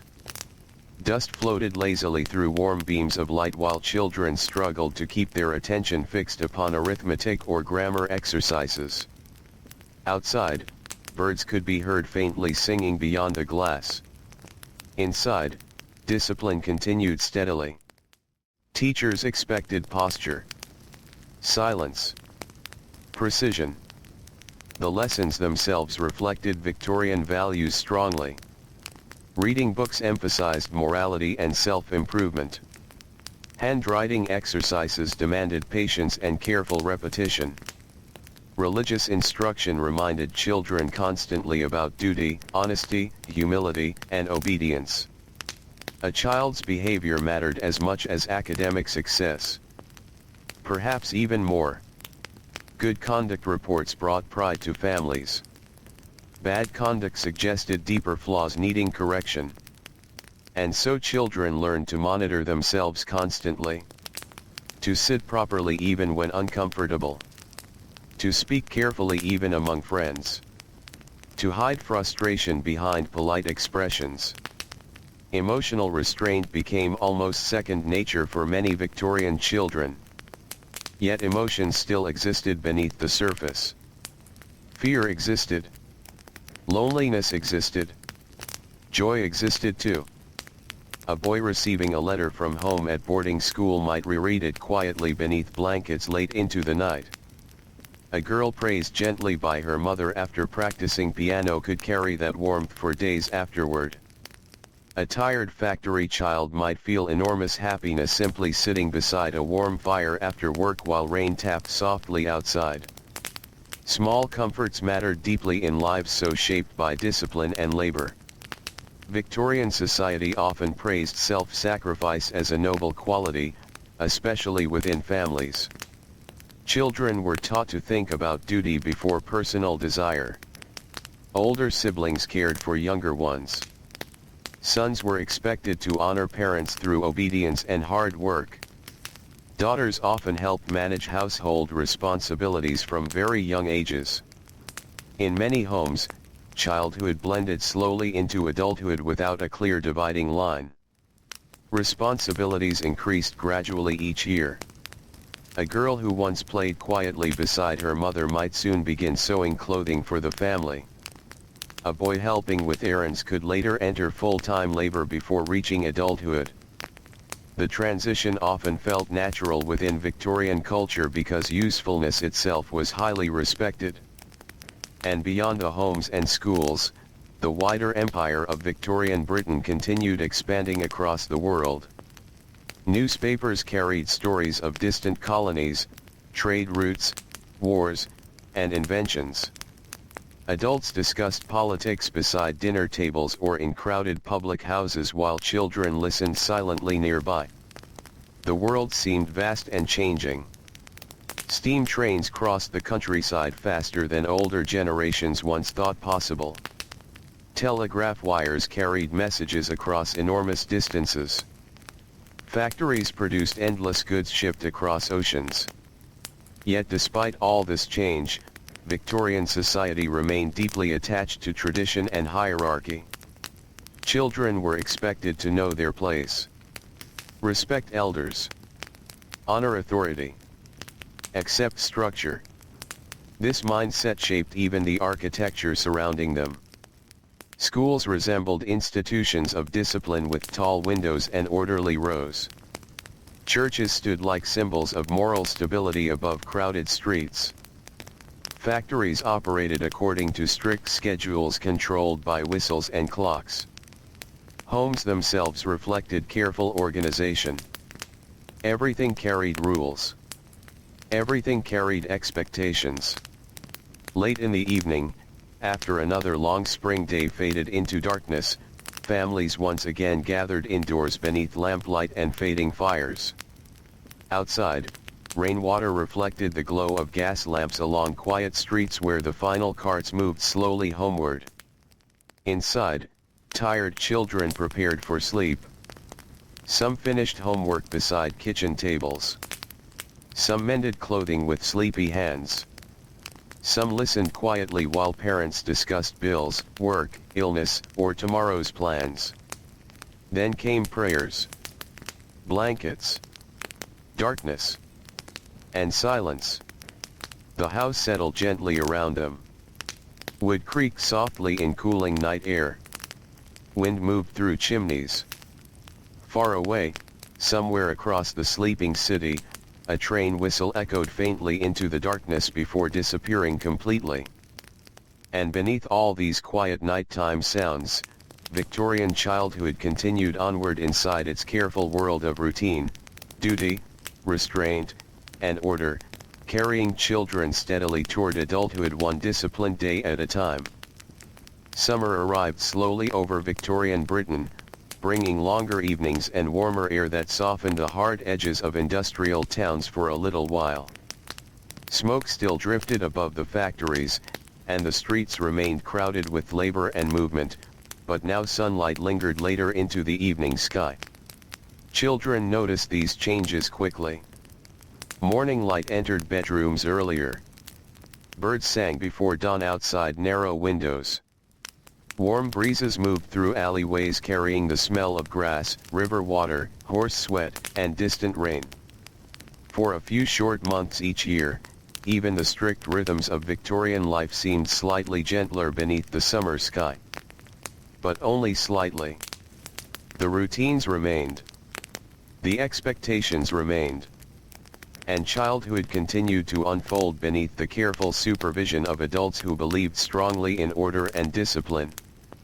In cities like London, Manchester, and Liverpool, the heat settled heavily over brick buildings and narrow streets.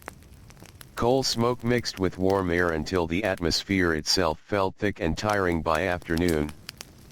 Factory children often suffered most during summer. Inside textile mills, the heat became almost unbearable. Machines thundered endlessly beneath ceilings where warm air barely moved. Dust clung to sweaty skin and settled inside tired lungs. Young workers wiped their faces with rough sleeves while continuing the same motions hour after hour beside spinning frames and belts. Outside, sunlight filled the streets. Inside, time seemed trapped beneath noise and heat. Many children grew exhausted long before evening arrived. Yet they continued because families depended upon the wages. Victorian society still viewed endurance as admirable. Complaints about discomfort rarely changed expectations. Strength meant continuing despite fatigue, despite heat, despite aching muscles and burning eyes. And so childhood became deeply connected to patience and endurance. In wealthier homes, summer followed a quieter rhythm. Some families traveled briefly to the countryside or seaside where cooler air offered relief from industrial cities. Long train journeys carried children through green fields, rolling hills, and quiet villages far removed from crowded factory streets. For many children, these journeys felt magical. The train windows revealed rivers shining beneath sunlight. Farmers working slowly in distant fields. Sheep resting beneath trees. Small cottages surrounded by gardens bursting with summer flowers. Yet even holidays maintained structure. Children dressed properly for meals. Walking times were scheduled. Behavior remained carefully supervised. Victorian parents believed respectability traveled with the family wherever they went. At seaside towns, children walked along windy beaches collecting shells or watching waves roll gently toward the shore. The sea air smelled fresh and sharp compared to the smoke-filled cities inland. Girls carried small baskets while lifting their dresses above the sand. Boys searched for smooth stones or pieces of driftwood near the water. Parents and governesses observed nearby beneath umbrellas and wide hats. Laughter existed there, certainly. But restraint remained close beside it. Even relaxation carried rules. Back in the cities, poorer children found their own brief moments of summer freedom whenever work allowed. Narrow streets became playgrounds after long labor days ended. Warm evenings kept families outdoors longer because crowded homes often felt unbearable in the heat. Children played beside alleyways glowing softly beneath sunset light. Bare feet slapped against stone roads. Skipping ropes struck the ground rhythmically. Voices echoed between brick walls while mothers leaned from upstairs windows calling children home before darkness fully arrived. For a little while, the city felt alive with childhood itself. Yet these moments remained fragile. Morning would always come again. Work would return. School would reopen. Victorian childhood never drifted far from responsibility. In schools, summer heat made concentration difficult. Classroom windows stood open whenever possible, allowing distant street sounds to float softly inside. Horse carts rolling past. Vendors calling through the roads. Birdsong hidden beneath city noise. Children sat sweating quietly at their desks while teachers continued lessons with steady seriousness. Ink dried quickly in the warmth. Chalk dust clung to sleeves and fingertips. Tired students struggled to remain attentive as golden sunlight moved slowly across the wooden floors. Still, discipline continued unchanged. A child leaning lazily in their chair might be corrected immediately. A wandering mind had to return to the lesson. Victorian education believed strongly that character formed through effort, especially when effort felt difficult. And summer itself often became another test of patience and self-control. At home, household routines shifted slightly with the longer days. Evening meals sometimes lasted later while warm air drifted through open windows. The smell of gardens, rain-soaked streets, and distant chimney smoke entered quiet dining rooms where families gathered together after work. Children listened while adults discussed politics, factory business, church matters, or neighborhood news. The world beyond childhood always remained close in Victorian homes. Children were expected to prepare gradually for adult responsibilities simply by living within these environments of discipline and observation. Young girls watched mothers manage households carefully. Young boys observed fathers balancing work, reputation, and duty. Everything became part of education. Even silence taught lessons. A respectful child listened more than they spoke. A disciplined child observed carefully. A proper child understood when to remain quiet. Yet beneath all this order, emotional life still flowed gently through Victorian families in ways that often remained unspoken. A mother smoothing blankets carefully around a sleeping child during hot summer nights. A father pausing beside the doorway to watch children resting peacefully after exhausting days. Older sisters helping younger brothers wash before supper. These small acts carried tenderness even inside a culture that valued restraint. Love often appeared through care rather than words. And children understood this more deeply than adults sometimes realized. Late summer evenings could feel especially peaceful in the countryside. After long warm days, the fields rested beneath fading golden light while insects hummed softly in the grass. Farm children finished chores slowly as the sky deepened into pale shades of blue and gray. Cows moved lazily toward barns. Water reflected the final sunlight. Wind stirred gently through trees along narrow dirt roads. The world itself seemed to grow quieter there. Yet even rural childhood remained filled with labor. Harvest season demanded enormous effort from entire families. Children carried baskets, gathered crops, fetched water, and worked beside adults beneath the heavy heat of late summer afternoons. Their hands became rough from work. Their clothing stained with dust and soil. Tiredness settled deeply into growing bodies long before bedtime arrived. Still, many adults believed such labor built honesty and strength. Victorian culture admired usefulness above comfort. As darkness slowly returned each evening, lamps and candles glowed once more behind windows across towns and villages. Families gathered indoors while the sounds of the outside world gradually softened. Some children read books quietly beside open windows. Some repaired clothing beneath dim light. Some simply rested after exhausting days, listening to the distant sounds drifting through the night air. A dog barking far away. Carriage wheels fading into silence. Church bells marking another passing hour. Then eventually, bedtime arrived again. Prayers spoken softly. Curtains drawn. Candles extinguished one by one. Children slipped beneath blankets still warm from the summer heat while adults prepared quietly for another day waiting beyond dawn. The Victorian world continued moving according to its endless rhythm of labor, discipline, morality, and order.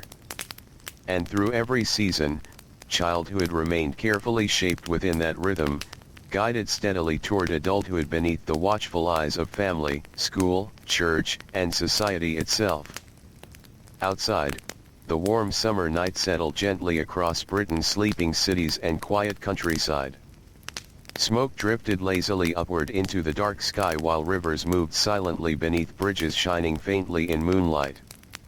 And inside small bedrooms rich and poor alike, Victorian children rested quietly, their dreams unfolding softly beneath a world that still believed order held everything together. As autumn slowly arrived, the warmth of summer began fading from the streets and fields of Victorian Britain. The evenings grew cooler first. Then came the longer shadows, the damp morning air, and the quiet rustling of leaves gathering along roadsides and alleyways. Children noticed the season changing in small ways before adults often spoke of it. The mornings became darker again.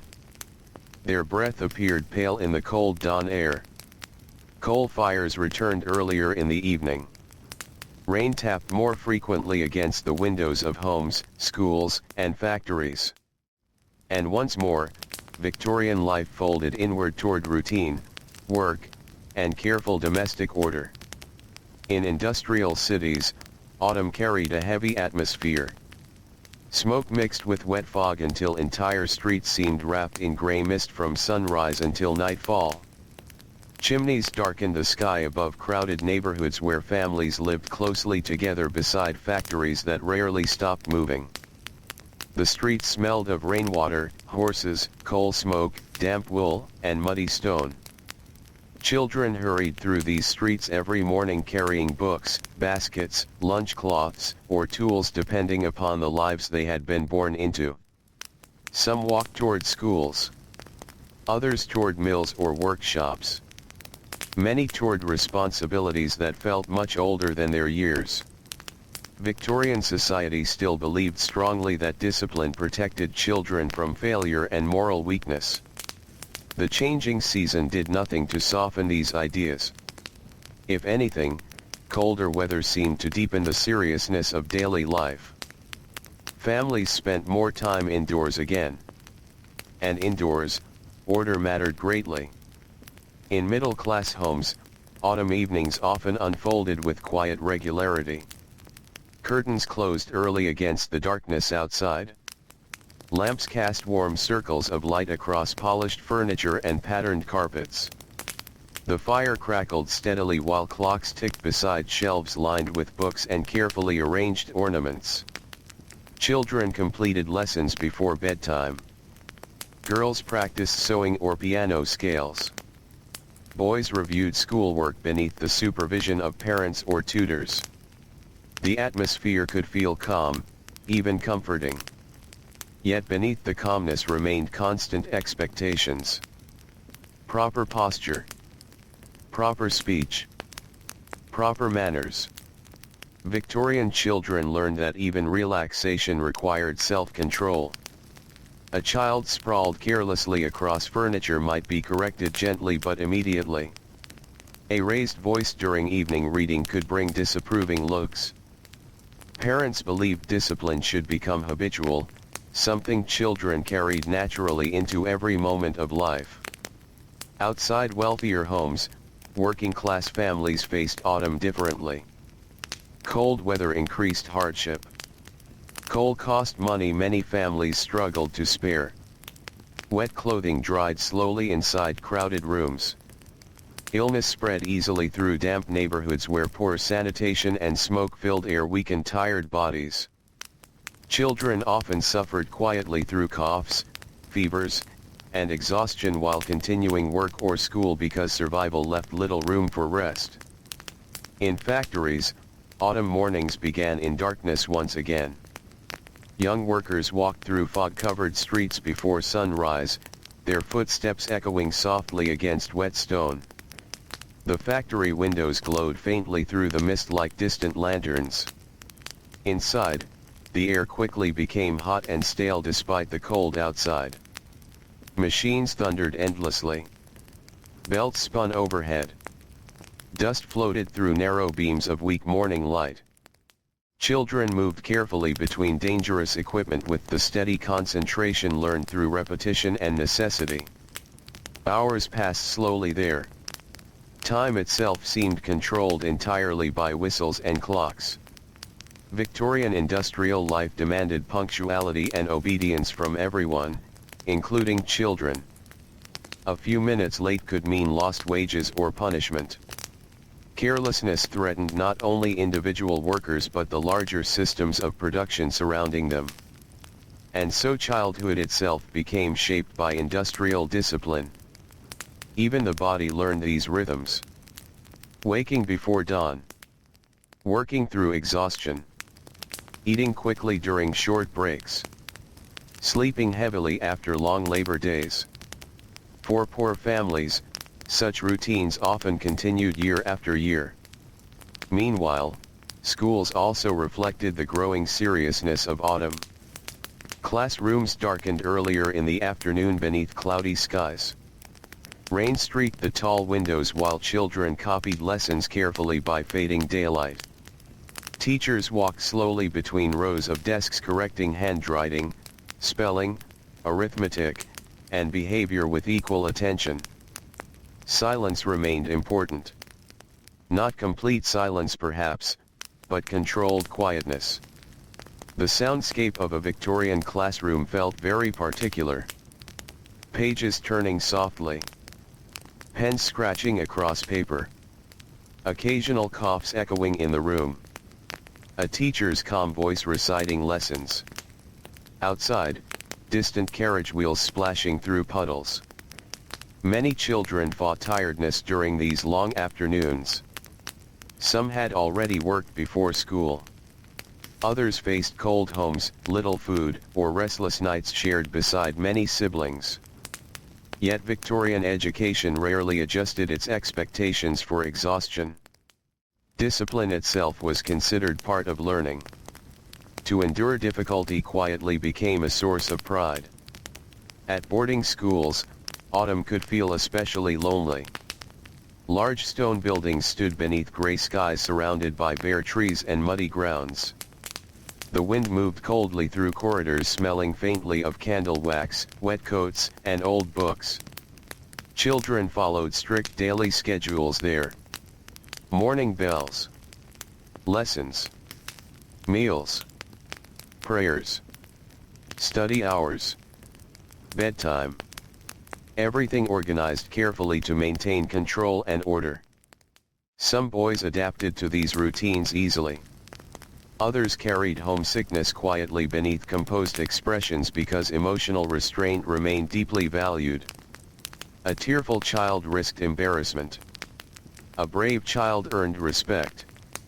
Victorian ideas about masculinity encouraged endurance even in very young boys. Girls educated at home or in smaller schools faced different expectations but similar discipline. They practiced gracefulness, modesty, and domestic skill alongside reading and religious instruction. Many spent long autumn afternoons indoors beneath soft lamplight while rain whispered against the windows. Needles passed through fabric carefully. Tea cooled slowly in delicate cups. Pages turned quietly in well-worn books. The atmosphere could feel peaceful, but also narrow. A proper Victorian girl learned to remain calm almost constantly. Strong emotions stayed hidden. Ambition itself was often softened into gentleness and obedience. Still, children everywhere continued finding small private joys hidden inside these ordered lives. A warm potato held in cold hands after walking through rain. The smell of fresh bread entering a dark kitchen. Watching leaves swirl across empty streets from an upstairs window. Whispering stories beneath blankets after bedtime. These moments mattered deeply because they belonged fully to childhood itself, untouched for brief moments by the larger systems of discipline surrounding them. At night, Victorian cities grew quieter beneath autumn fog. Gas lamps glowed softly through mist drifting between brick buildings. Carriages became less frequent. Shop doors closed one by one while factory smoke faded slowly into darkness above the rooftops.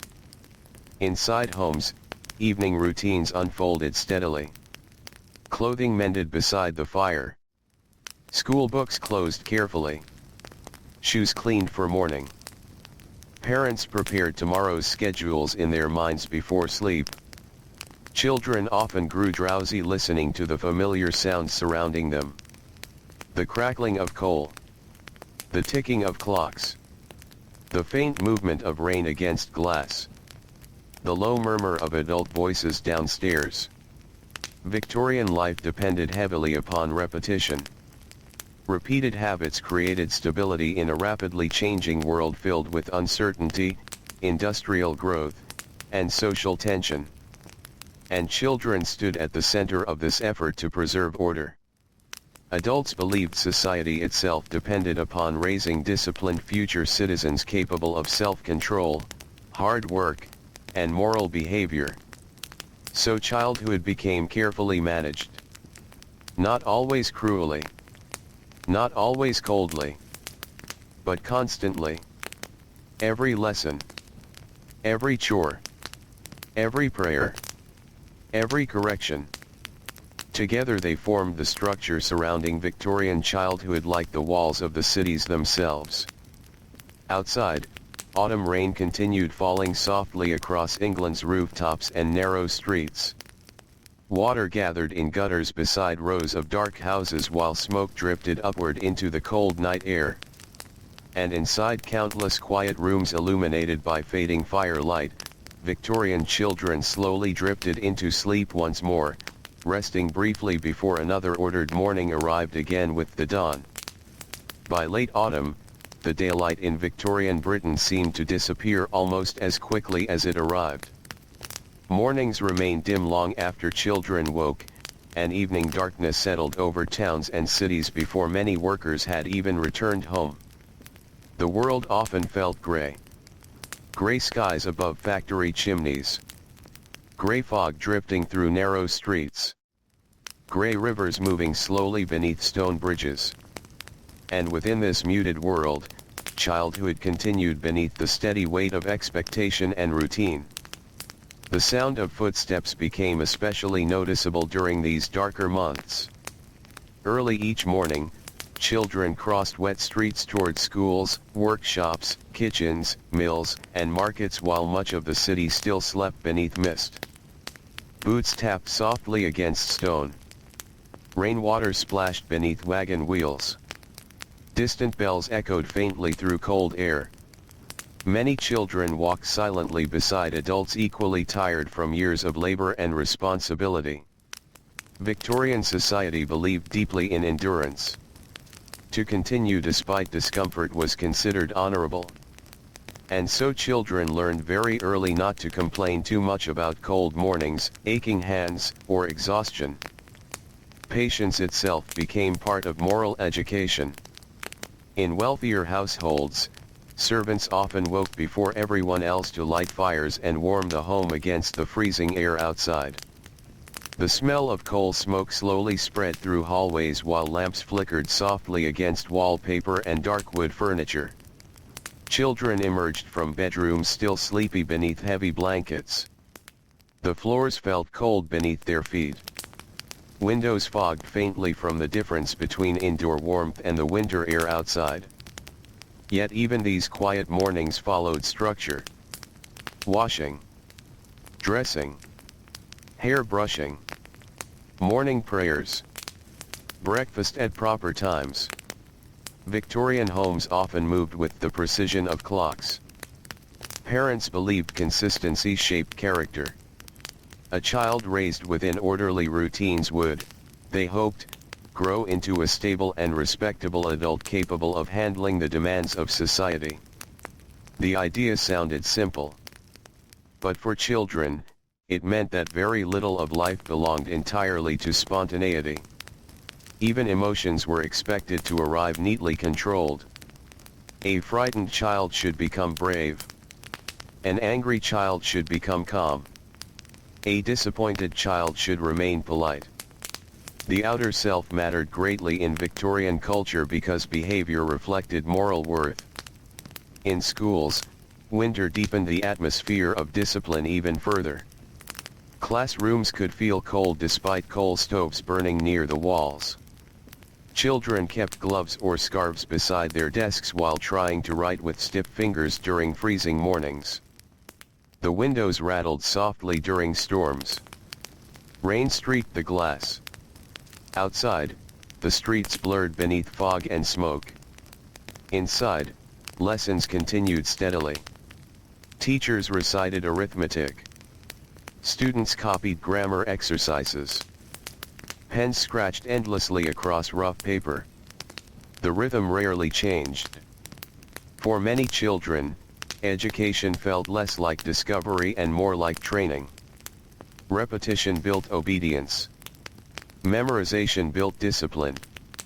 Silence built self-control. At least, that was what many Victorian adults believed. Some teachers showed kindness and patience. Others relied heavily upon fear.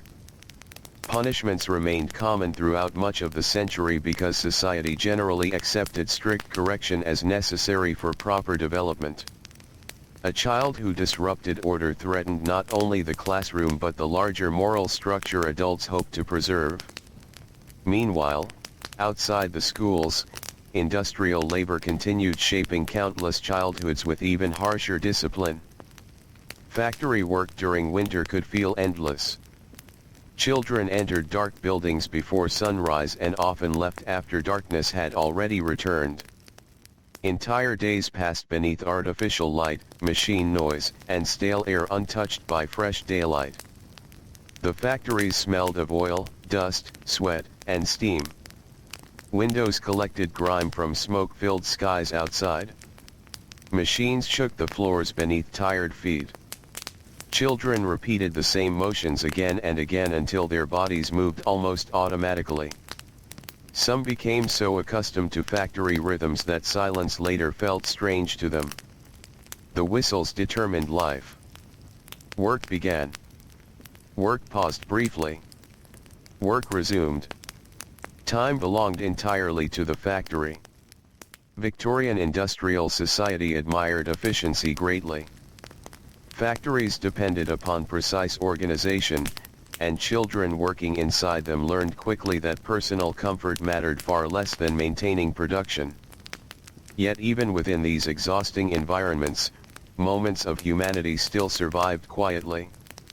Workers shared pieces of bread during breaks. Older children helped younger ones learn difficult tasks. Someone might hum softly beneath the noise of machinery during long afternoons. Tiny gestures of care moved gently beneath the hard structure of industrial life. At home, winter evenings often became the emotional center of family life. Outside, darkness and cold covered the streets. Inside, firelight created small islands of warmth against the harshness beyond the walls. Families gathered closely together because there was little else to do after sunset. Mothers repaired clothing beside the hearth. Fathers read newspapers or rested silently after work. Children completed lessons, practiced sewing, or listened quietly to stories read aloud. The atmosphere could feel deeply peaceful during these hours. The crackling of coal. The faint smell of tea. Soft shadows moving along the walls. Wind whispering outside the windows. These moments allowed children brief refuge from the demands waiting beyond the home each morning. And yet, even domestic comfort remained tied closely to order. Victorian families often believed a peaceful home required discipline from everyone inside it. Noise was controlled. Chores were expected. Respect toward parents remained essential. Children learned not only how to behave, but how to maintain the emotional balance of the household itself. A calm child eased tension. An obedient child reduced worry. A hard-working child brought pride. These values became deeply woven into everyday life. Religion strengthened them further. Winter Sundays carried a special stillness across Victorian towns. Church bells echoed through cold air while families walked carefully through muddy streets dressed in dark coats and polished shoes. Inside churches, candlelight glowed softly against stone walls while ministers spoke about duty, humility, patience, and moral endurance. Children listened beside parents beneath heavy silence broken only by hymns and turning pages. Many adults sincerely believed the moral future of society depended upon raising disciplined children guided by religious values. And because of this belief, childhood became a matter of enormous seriousness. Not merely personal, but social, national, even spiritual. At the same time, affection continued existing quietly beneath these strict expectations. A mother wrapping an extra blanket around a sleeping child during freezing nights. A father carrying home a small treat after payday.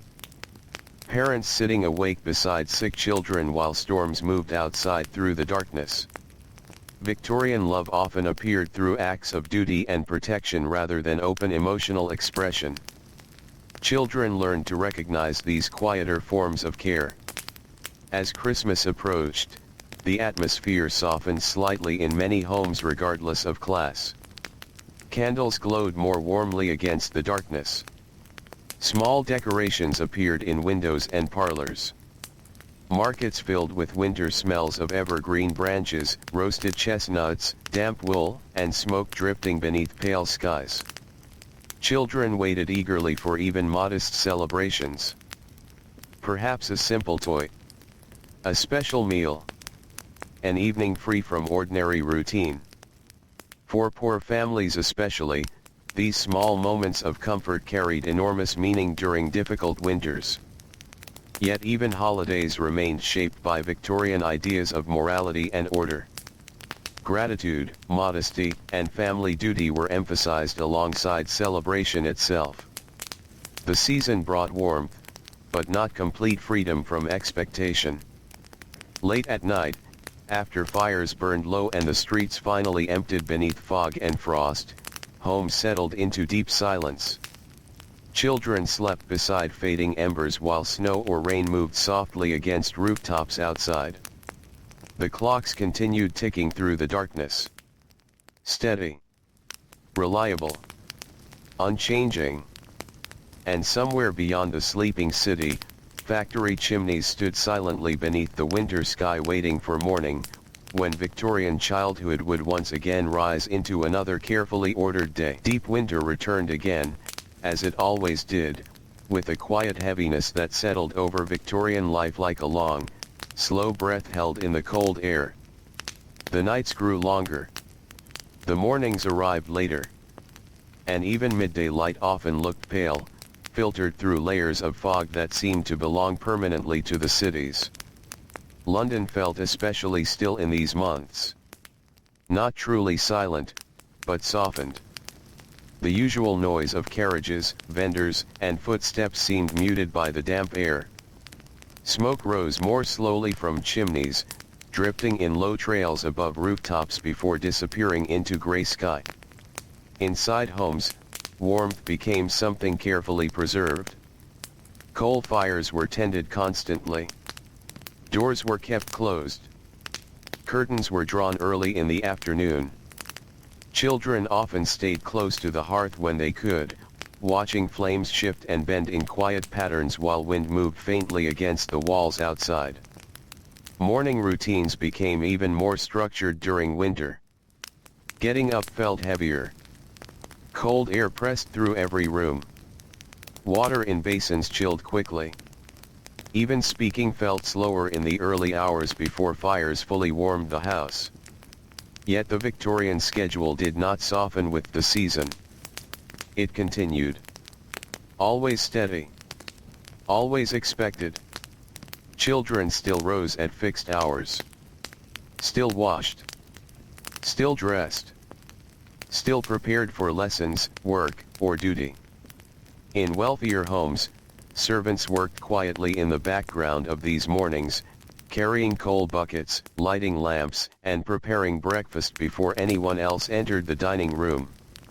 The house slowly filled with life again, one room at a time, like a careful unfolding of routine. In poorer homes, winter mornings could feel sharper. The cold remained inside longer. Thin walls held the night air close. Families gathered near small stoves or weak fires that never fully warmed the space. Children often dressed quickly just to escape the chill, moving through early tasks with quiet determination because lingering too long only made the cold feel deeper. Outside, the streets were often wet, muddy, and dim. Gas lamps still burned in some places where fog refused to lift. The ground carried the marks of thousands of passing footsteps from workers already moving toward factories, docks, and workshops. Victorian cities did not pause for weather. Work continued regardless. And children were part of that movement. In industrial districts, winter brought an especially demanding rhythm. Factories felt colder at the start of the day, then quickly became hot and stifling once machines began running. The contrast was constant. Cold outside. Heat inside. Fog outside. Steam inside. Silence outside. Noise inside. Children entering these buildings stepped from one world into another within minutes. Inside, the machinery filled every corner of thought and sound. The repetitive motion of labor created a kind of mental rhythm that workers had to follow carefully just to keep pace. Mistakes could interrupt production or cause injury. There was little space for distraction. Even thoughts needed to stay focused. And so childhood inside these places often became defined by endurance more than anything else. Endurance of sound. Endurance of heat. Endurance of time. Meanwhile, schools in winter became enclosed spaces of discipline and quiet persistence. Windows stayed shut most of the time, leaving rooms filled with warm breath, ink, paper dust, and the faint smell of damp clothing drying slowly near heaters. Lessons continued without interruption. Even when snow fell outside. Even when storms pressed against the glass. Teachers maintained structure because structure itself was considered essential. A child who learned discipline in hardship, many believed, would carry that discipline into adulthood. So winter classrooms became places where persistence was practiced daily. Reading aloud despite fatigue. Writing neatly despite cold fingers. Listening carefully despite exhaustion from early mornings. The rhythm of Victorian education rarely changed. But inside that rhythm, small human moments still appeared.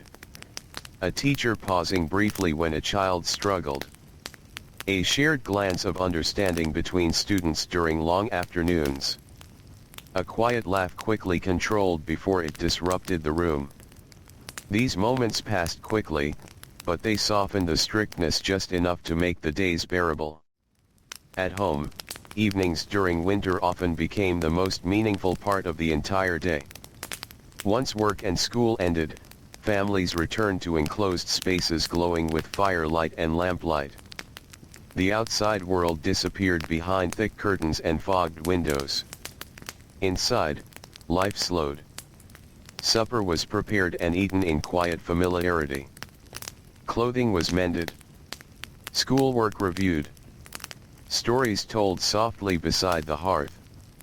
The atmosphere could feel almost suspended in time, as if the house itself had stepped away from the frozen streets outside. Children often felt this contrast deeply. The harshness of morning, the steadiness of day, and the warmth of evening.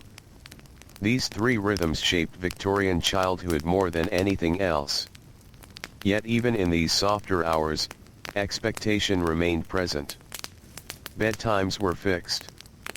Prayers were spoken. Shoes were polished for the next day. Routines prepared the household for another cycle. Order never truly disappeared. It simply shifted form as the day moved forward. In rural areas, winter brought quieter landscapes. Fields lay bare beneath frost. Trees stood still without leaves, their branches dark against pale skies. Small villages rested between long stretches of silence broken only by wind or distant animal calls. Children in these places experienced a different kind of winter life. Still structured. Still demanding. But shaped more by natural cycles than factory whistles. Farm tasks continued even in cold weather. Animals needed care. Water needed carrying. Wood needed chopping. Everyday life depended on constant attention regardless of temperature. And children learned this early. In some homes, winter evenings included simple education by firelight. Books were read slowly, sometimes shared among siblings. Handwriting practice continued on worn paper. Religious instruction remained part of family routine, especially on long dark nights. The glow of the fire became a central part of childhood memory in many Victorian households. Its warmth, its sound, its steady presence during cold seasons. It represented safety within a world that often felt demanding and uncertain. As Christmas passed and the year moved toward its final weeks, Victorian society briefly softened again in small ways. Charity became more visible. Families shared food or clothing with neighbors in need. Churches organized aid for the poor during the coldest months. Children sometimes noticed this change. A little more generosity. A little more warmth in conversation. A slightly lighter mood in otherwise strict routines. But January always followed. And with it, the full return of ordinary discipline. The Victorian world was built upon cycles that rarely paused for long. Work and rest. Light and darkness. Warmth and cold. Order and effort. Childhood moved through all of these cycles without ever fully escaping them. Late at night in winter, when the wind pressed softly against rooftops and the streets lay empty beneath frost, the city returned once more to stillness. Gas lamps glowed faintly through mist. Smoke drifted slowly upward into the dark sky. And inside small rooms across the country, children slept deeply beneath blankets warmed by fading fires, their dreams moving quietly through the long night while the Victorian world outside continued its slow, steady rhythm of order, discipline, and endless routine. The new year arrived in Victorian Britain with a quiet kind of heaviness. There were no sudden changes in the streets. No clear moment when one year ended and another began in the way children might feel it later in life. Instead, the calendar turned softly, almost unnoticed, while winter still held the cities in its cold and foggy grip. Morning light remained pale. Air remained damp. And life continued, steady and unchanged. In homes across towns and countryside, children returned once again to familiar routines after the brief pauses of holiday time. The warmth of Christmas faded into memory, replaced by ordinary schedules shaped by work, school, prayer, and household duty. Coal fires were lit early each morning to push back the cold. Breakfast was prepared with care and repetition. Doors opened into grey streets where the same footsteps of workers echoed again toward factories and workshops. Victorian life always returned to order after moments of softness. That was its nature. That was its belief. Children felt this return deeply, even if they did not have words for it. In wealthier homes, mornings resumed their polished rhythm. Servants moved quietly through hallways. Curtains were opened at the same hour each day. Wash water was prepared. Breakfast was served in dining rooms filled with soft firelight and ticking clocks. Children were expected to re-enter discipline smoothly after any period of rest. Lessons restarted. Practice resumed. Manners were reinforced gently but consistently. A child who had grown slightly more playful during the holidays was guided back toward restraint.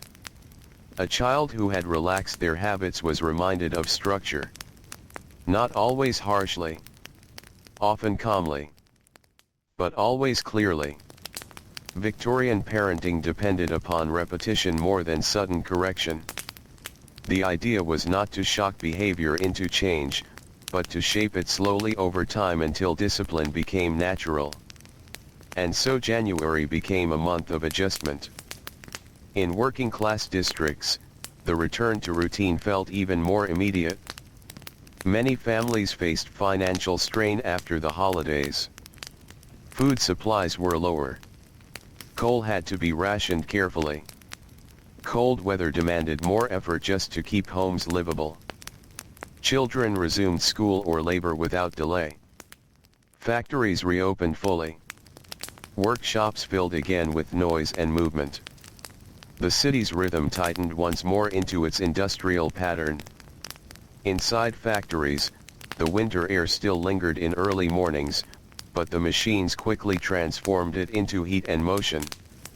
Steam rose through pipes. Belts turned steadily. Metal and wood created constant sound that filled every corner of the building. Children returned to their tasks as if stepping back into a familiar current. Hands remembered movements. Feet remembered paths between machines. Bodies adjusted quickly to the rhythm of work, even after short breaks. Victorian industrial life did not allow long hesitation. Time moved forward too quickly for that. In schools, the new year brought renewed emphasis on progress. Teachers often began January with revised expectations. Handwriting needed improvement. Arithmetic needed stronger accuracy. Reading needed clearer pronunciation. Children were reminded that time itself was moving forward. And they were expected to move with it. Classrooms felt colder in these months despite fires burning nearby. The chill seemed to settle into wooden desks and stone walls. Ink froze more slowly in pens.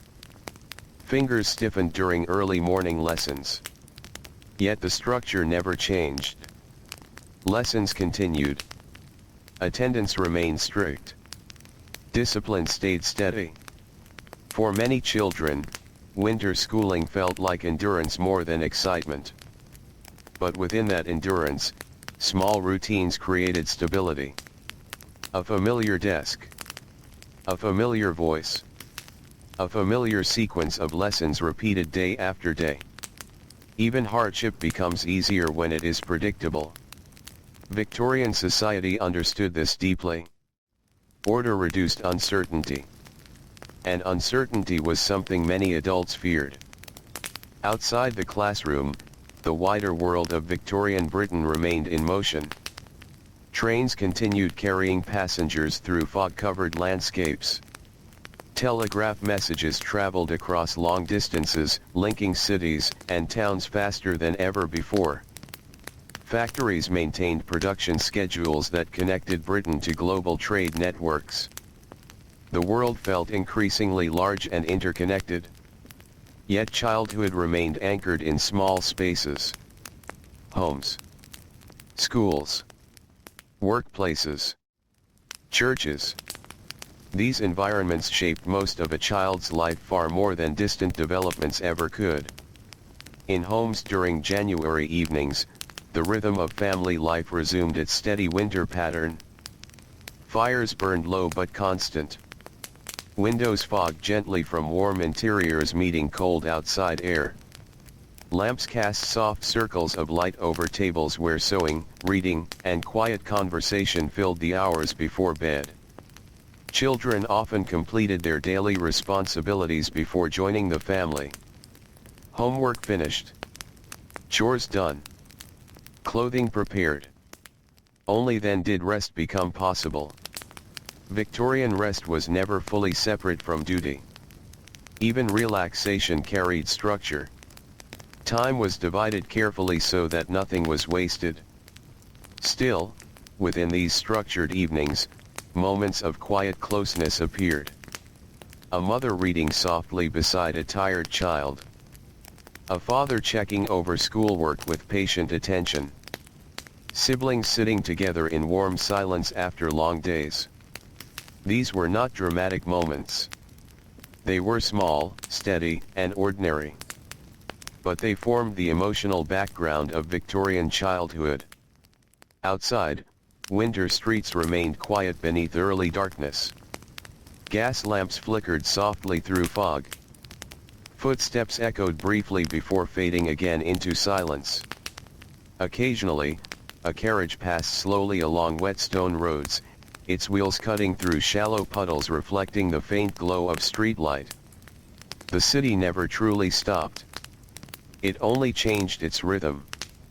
As January deepened, some signs of change began appearing slowly.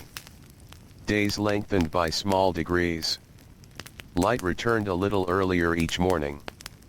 Birds became slightly more active even in the cold air. But the full arrival of spring still felt distant. For now, Victorian life remained firmly in winter's structure. And within that structure, childhood continued its careful progression. A child learned new lessons each day. Gained new habits. Reinforced old expectations. Slowly growing into the roles that society had already prepared for them. Victorian adults often believed that this gradual shaping was both natural and necessary. A well-ordered childhood produced a well-ordered adult. And a well-ordered adult, in turn, contributed to a stable society. It was a cycle built on discipline and repetition. One generation shaping the next. Night returned once again across England as the final hours of the day passed quietly. Firelight dimmed. Clocks continued ticking.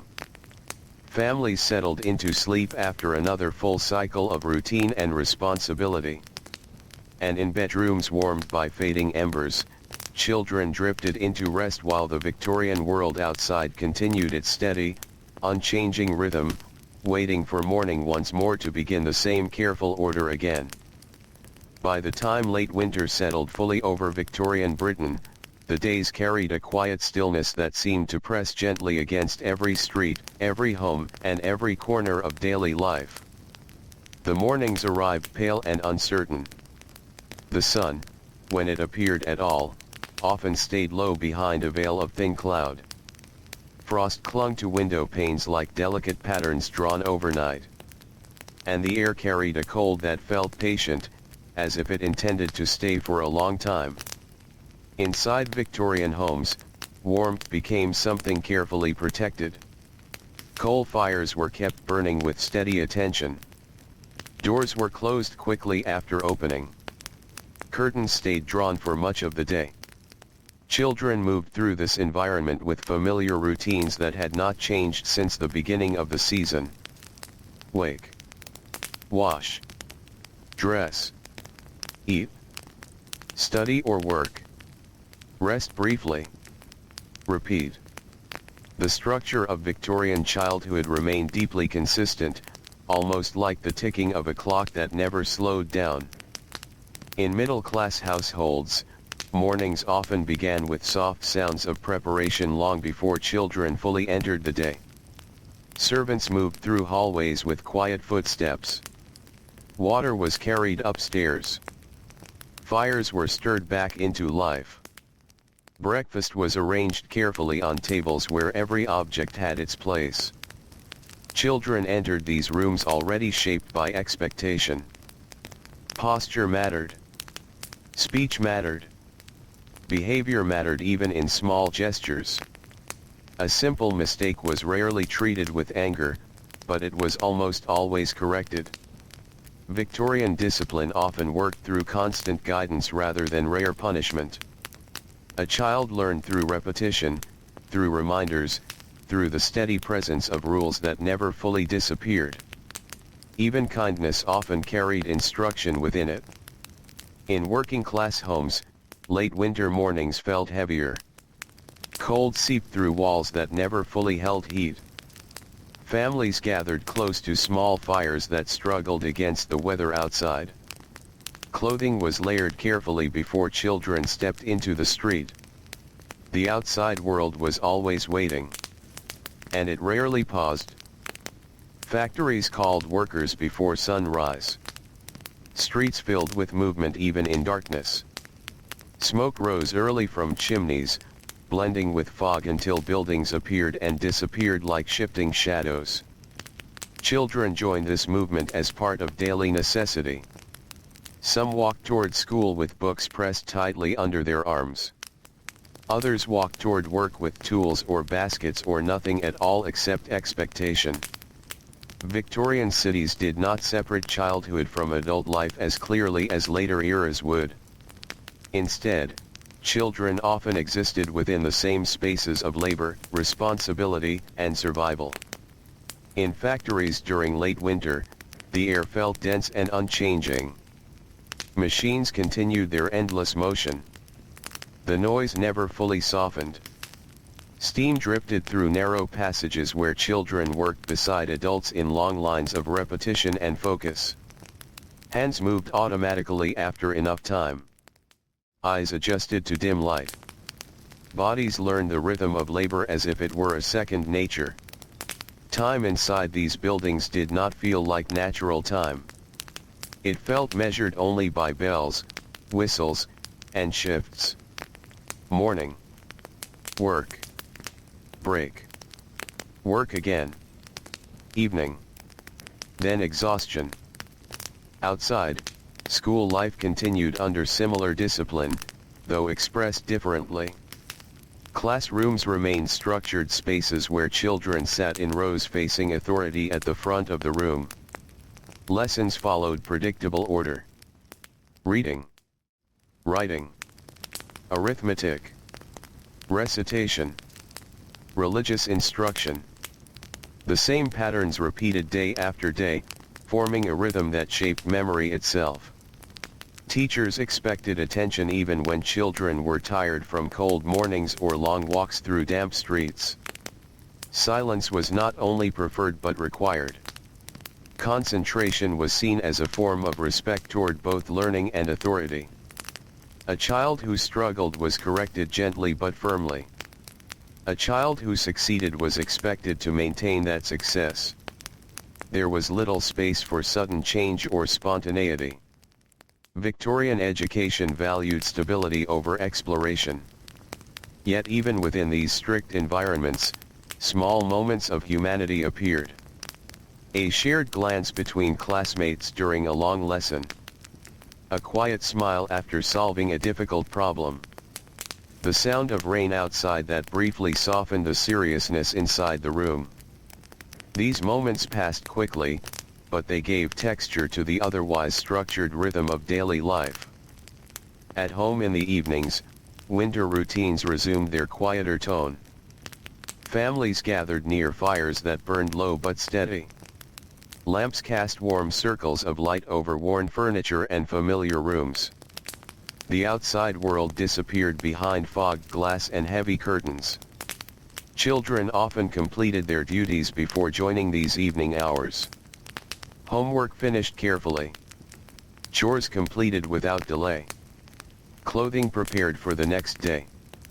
Only then did rest begin. Victorian rest was never entirely separate from discipline. Even relaxation followed order. Time was still managed. Bedtimes were still fixed. Morning preparations were already expected even before sleep began. And yet, these evenings also carried softness that balanced the structure of the day.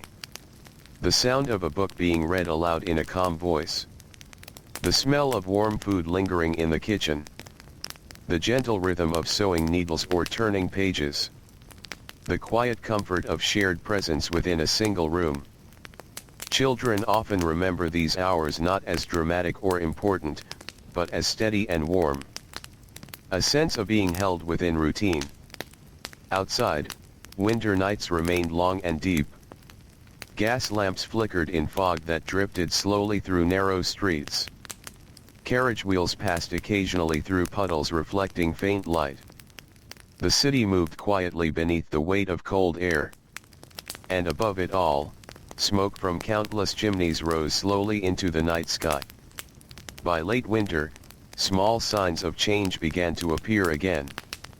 Days lengthened almost imperceptibly. Light returned a little earlier each morning. The air, while still cold, sometimes carried the faint suggestion of softness that would eventually become spring. But Victorian life did not rush toward change. It moved gradually, carefully, within structure. And so childhood continued its steady progression through these final weeks of winter. A child learning another lesson. Repeating another routine. Enduring another day shaped by expectation and order. Victorian society believed deeply that this slow, consistent shaping created stability not only for families, but for the entire world around them. And so the rhythm continued. Morning after morning. Evening after evening. Season after season. Until one day blurred gently into the next beneath gray skies that slowly, almost imperceptibly, began to soften again with the approach of spring. As winter began to loosen its hold on Victorian Britain, the change did not arrive in a single moment. It came slowly, almost shyly, as if the world itself was uncertain whether it should leave the cold behind. The fog still appeared in the mornings, but it no longer stayed as long. The air still felt cold, but it carried brief hints of softness when the wind moved through narrow streets. And the light, though pale, began returning earlier each day, stretching gently across rooftops and chimneys before the city fully awakened. Inside homes, children felt these changes in quiet ways. Rooms no longer held the same deep cold at dawn. Curtains let in slightly brighter mornings. The sound of birds sometimes returned faintly outside windows that had been silent for months. Yet even as the season shifted, Victorian life did not loosen its structure. Order remained. Routine remained. Expectation remained. In wealthier households, the morning rhythm continued with careful precision. Servants moved quietly before sunrise, tending to fires that no longer needed to fight the cold as fiercely. Breakfast tables were set with the same care as always, and children entered dining rooms washed, dressed, and prepared for the day ahead. Conversation remained controlled. Posture remained important. Time remained carefully divided into lessons, study, meals, and supervised rest. Even the small signs of spring were observed through the lens of order. A brighter morning meant nothing more than another day beginning on schedule. A warmer breeze simply meant windows could be opened slightly earlier. For children, however, the change in season still brought a subtle shift in feeling. Walks outside felt a little less harsh. School paths were no longer covered in ice or heavy mud. Parks slowly began to show early signs of life again, with thin green shoots appearing near tree roots and birds returning to branches that had been empty for months. Victorian parks remained carefully maintained spaces of order even within nature itself. Paths were kept clean and symmetrical. Flower beds were arranged with deliberate design. Benches stood evenly spaced beneath trees that would soon fill with leaves. Children walked there under supervision, still expected to behave with calmness and respectability even while surrounded by the gentle return of nature. Laughter was allowed, but never uncontrolled. Play was permitted, but still observed. Even freedom existed within boundaries. In working-class neighborhoods, the transition from winter to early spring brought a different kind of change. The cold became slightly easier to endure. Dampness still lingered in walls and clothing, but the sharp edge of winter softened just enough to make long days a little less harsh. Factory work continued without pause. Machines did not slow for the season. Whistles still marked the beginning and end of shifts with strict regularity. Children still moved through their tasks with practiced endurance. But outside the factory gates, the air felt different. A hint of warmth touched the streets in the afternoon. Rain softened rather than freezing into bitter cold. And sometimes, very briefly, sunlight appeared in a way that made the smoke above the city look almost lighter. School life also reflected the slow change.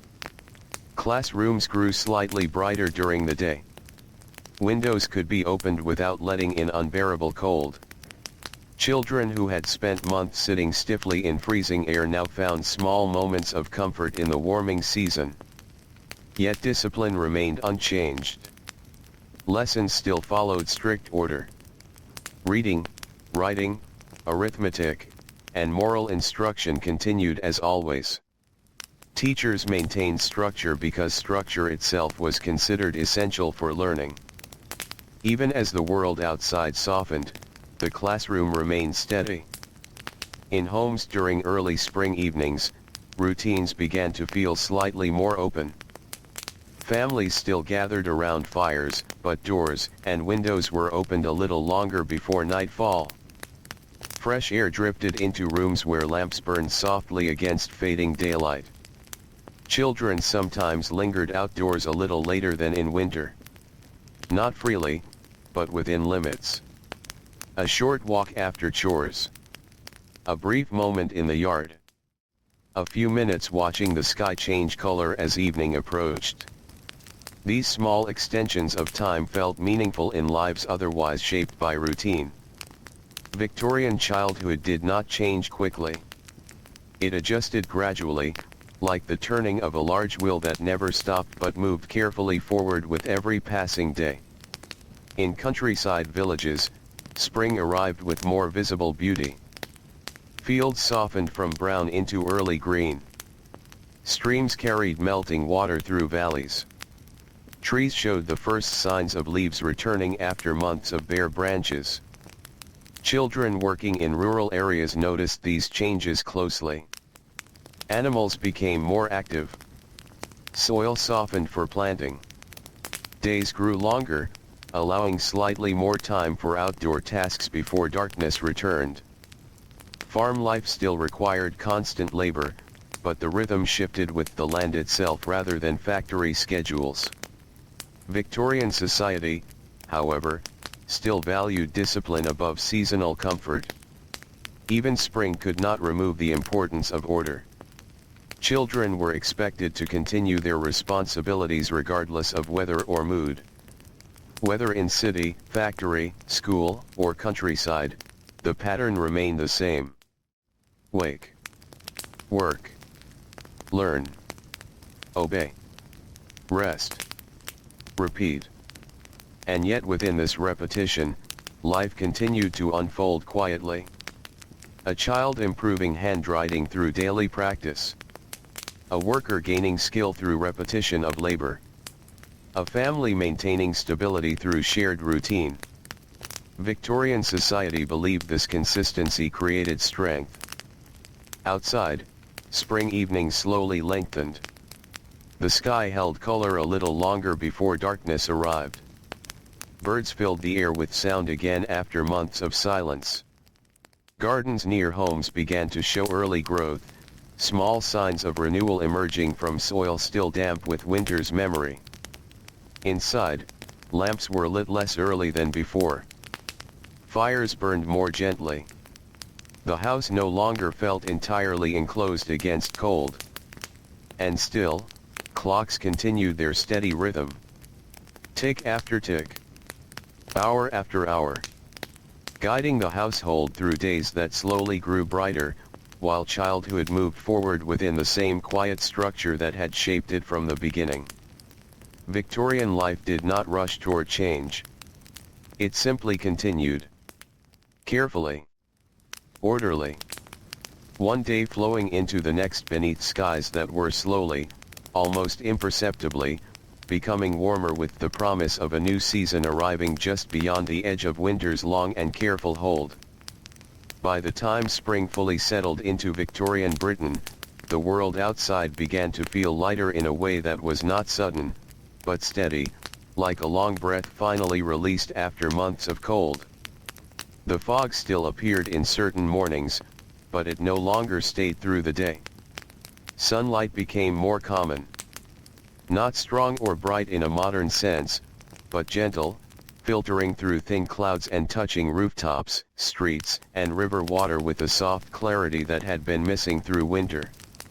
In cities, this change could be seen in small details. Laundry hung more often in open courtyards. Windows stayed open a little longer in the afternoons. Children walked to school without the same heavy layering of clothing that winter demanded. And even the air itself seemed to move differently, less trapped, more willing to drip through streets and narrow alleys. Yet Victorian life, beneath this seasonal shift, continued its familiar structure. Order remained the foundation of every day. In homes across social classes, morning routines still began with quiet repetition. Fires were lit, beds were made, water was carried, and the day was arranged before it fully began.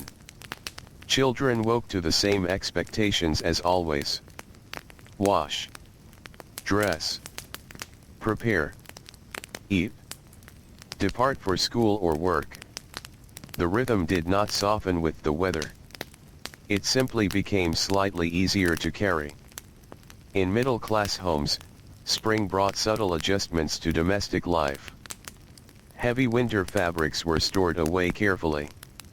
Rooms felt brighter as sunlight stayed longer in the windows. Conversations at breakfast sometimes lingered a little more, no longer rushed by the need to escape the cold. Children were still expected to behave properly, of course. Politeness remained essential. Study remained important. And emotional restraint continued to be encouraged. But there was a faint easing in the atmosphere, like a room that had been tightly closed all winter now allowed a little air to circulate. Outside, gardens near homes and along streets began to show life again. Carefully tended flower beds returned in ordered rows. Parks slowly filled with families walking along gravel paths beneath trees just beginning to grow new leaves. Victorian parks were especially symbolic in spring. They represented nature shaped by design, beauty arranged through structure. Even the growing season appeared controlled. Children walked there under supervision, observing both nature and manners at once.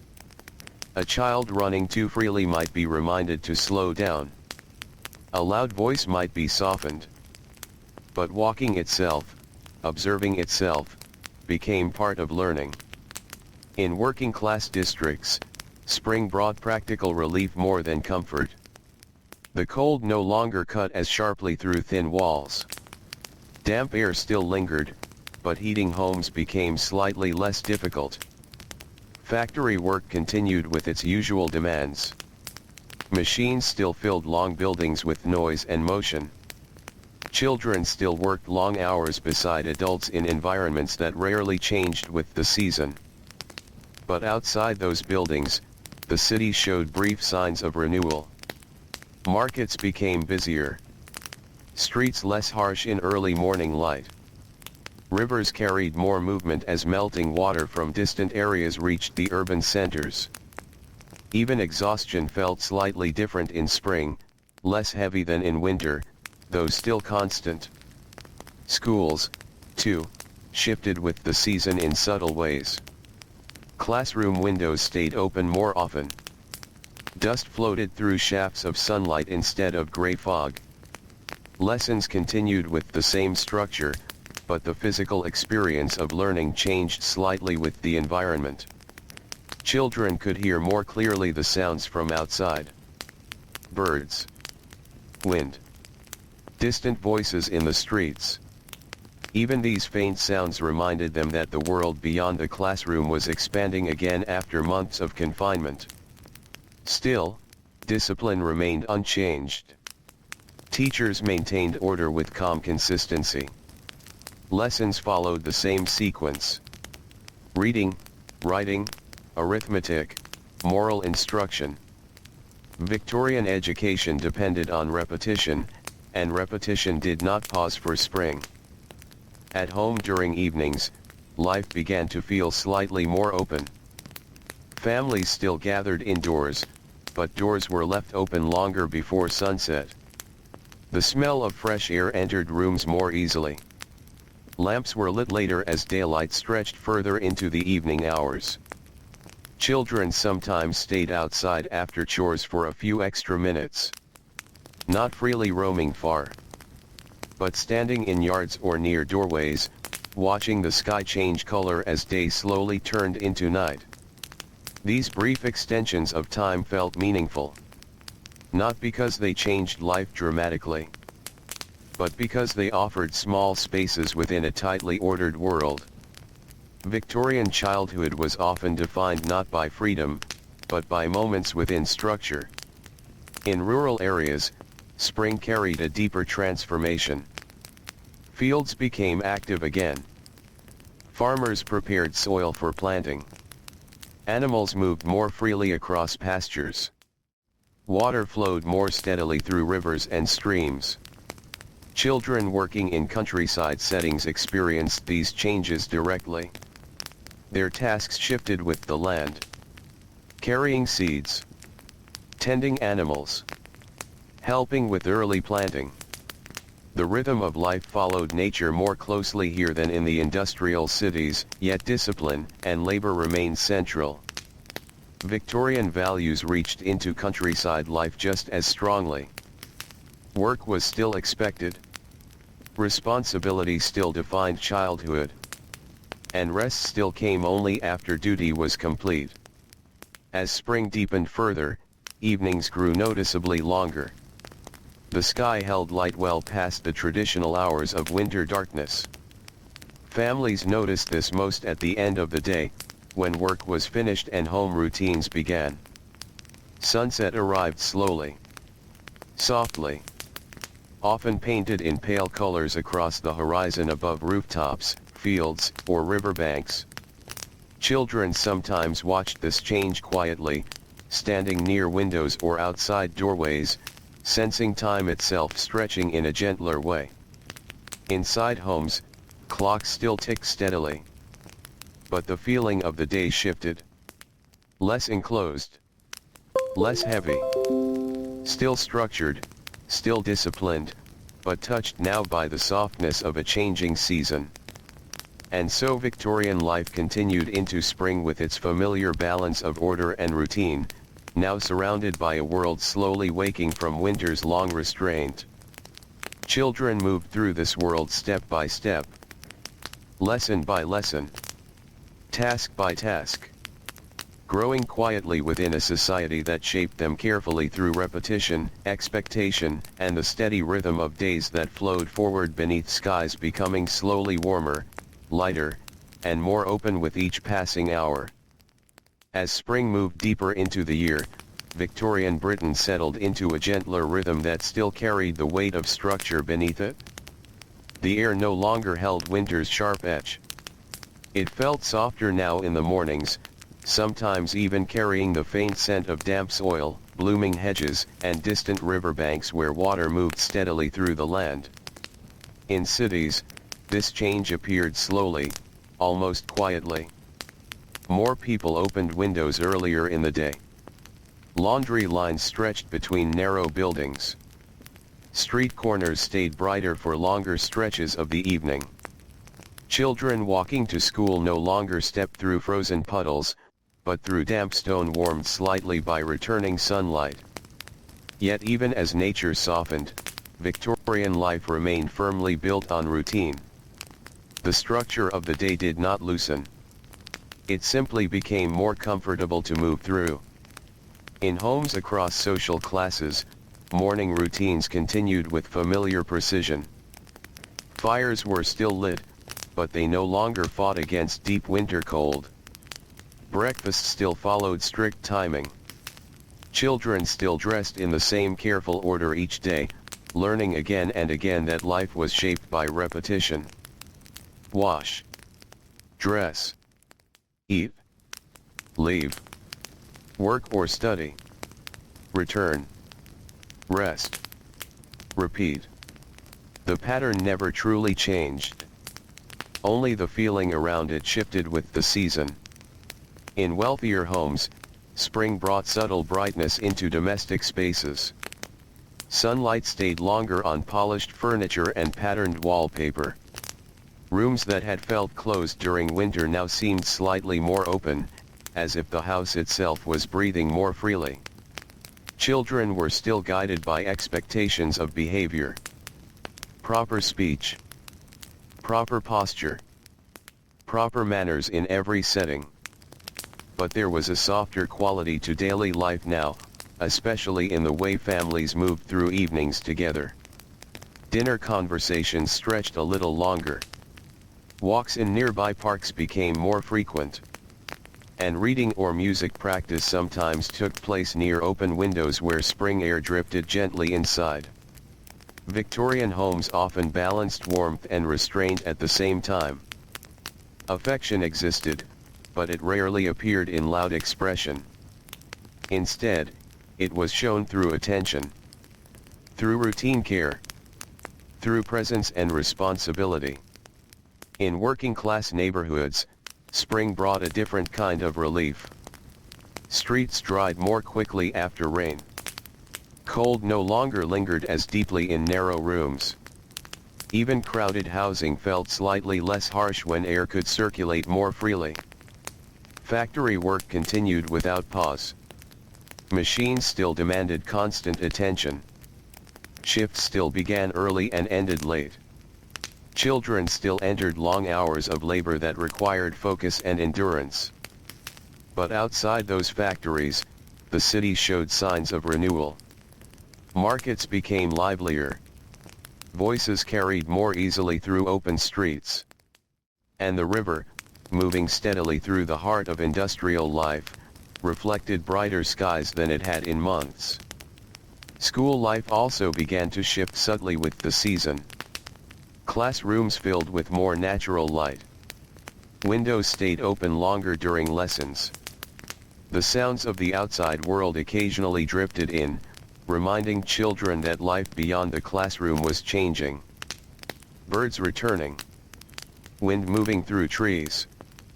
Footsteps passing along wet stone roads. Inside, however, structure remained unchanged. Lessons still followed their familiar order. Teachers still emphasized discipline and attention. Children still learned through repetition and correction, building habits meant to last far beyond childhood itself. Victorian education was not designed for sudden transformation. It was designed for gradual shaping. At home in the evenings, spring created small but meaningful differences. Families often spent more time near doorways or in courtyards before night fully arrived. The fading light of the day stretched longer across rooftops and streets, giving a sense that time itself had slowed slightly. Children sometimes lingered outdoors after completing their duties. Standing in doorways. Sitting on steps. Watching the sky shift from pale blue to soft evening gray. These quiet moments became part of memory, even if they were brief. In rural areas, spring reached its fullest expression. Fields turned greener. Trees filled out with leaves. Rivers carried steady flows from distant hills. The land itself felt alive again after the stillness of winter. Children in these regions worked closely with the season. Planting, gathering, tending animals, helping families prepare for the months ahead. Their childhood was shaped directly by the land's rhythm, and so spring felt especially meaningful in these places. Still, even here, discipline remained present. Work came before play. Responsibility came before rest. Victorian life, whether urban or rural, remained grounded in the same belief that order created stability. As evenings grew warmer, homes across Britain settled into calmer patterns. Fires burned more lightly. Lamps were lit later. Conversations carried more ease as families gathered after the day's labor. Children completed their tasks earlier as daylight lasted longer. Homework, chores, preparations for the next day. Only after everything was finished did rest begin. The structure remained constant, but the atmosphere softened. Outside, spring nights grew quieter in their own way. Windows were left open longer, allowing the sounds of the world to drift gently inside. Distant voices, soft wind, the rustle of trees beginning to grow again. Gas lamps still flickered along streets, but their glow no longer battled deep darkness. Instead, they shared space with lingering twilight that stretched further into the evening than before. And in that balance between light and shadow, Victorian childhood continued forward. Step by step, day by day. Within a world that believed deeply in order, discipline, and steady repetition, even as the natural world around it slowly opened again into warmth, movement, and the quiet promise of another season arriving just beyond the horizon. By late spring, Victorian Britain began to feel fully awake again. The cold had not vanished entirely, but it no longer shaped the day. Instead, it lingered only in early mornings and in the deeper corners of old stone buildings where winter had once settled for too long. Now, the world moved with a quieter brightness. Light arrived earlier, stayed longer, and faded more slowly into evening, as if reluctant to leave. In cities, this change was felt in the rhythm of the streets. People left homes earlier without the resistance of cold. Shop doors stayed open longer. Children walked to school beneath skies that already held a soft warmth even in the morning hours. Yet Victorian life, beneath this seasonal openness, remained firmly structured. The order of the day continued unchanged. In households across social classes, mornings still followed careful routines. The difference now was not in what was done, but in how it felt to do it.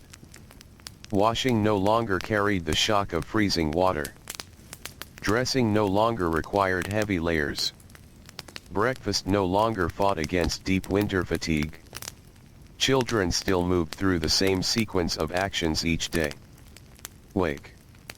Prepare. Eat. Depart. But the world around them no longer resisted as strongly. In middle-class homes, spring brought a quiet expansion of domestic life. Curtains stayed open longer. Sunlight touched floors that had remained dim for months. Indoor air felt lighter, carried more easily through open windows. Children still studied, still practiced, still obeyed structured routines, but there were moments when the home felt less enclosed. Afternoon tea might be taken near an open window. Lessons might be completed with birdsong faintly audible outside. Even the ticking of clocks seemed less heavy when the air itself was softer. Yet discipline remained steady beneath it all. Victorian families did not loosen expectations with the weather.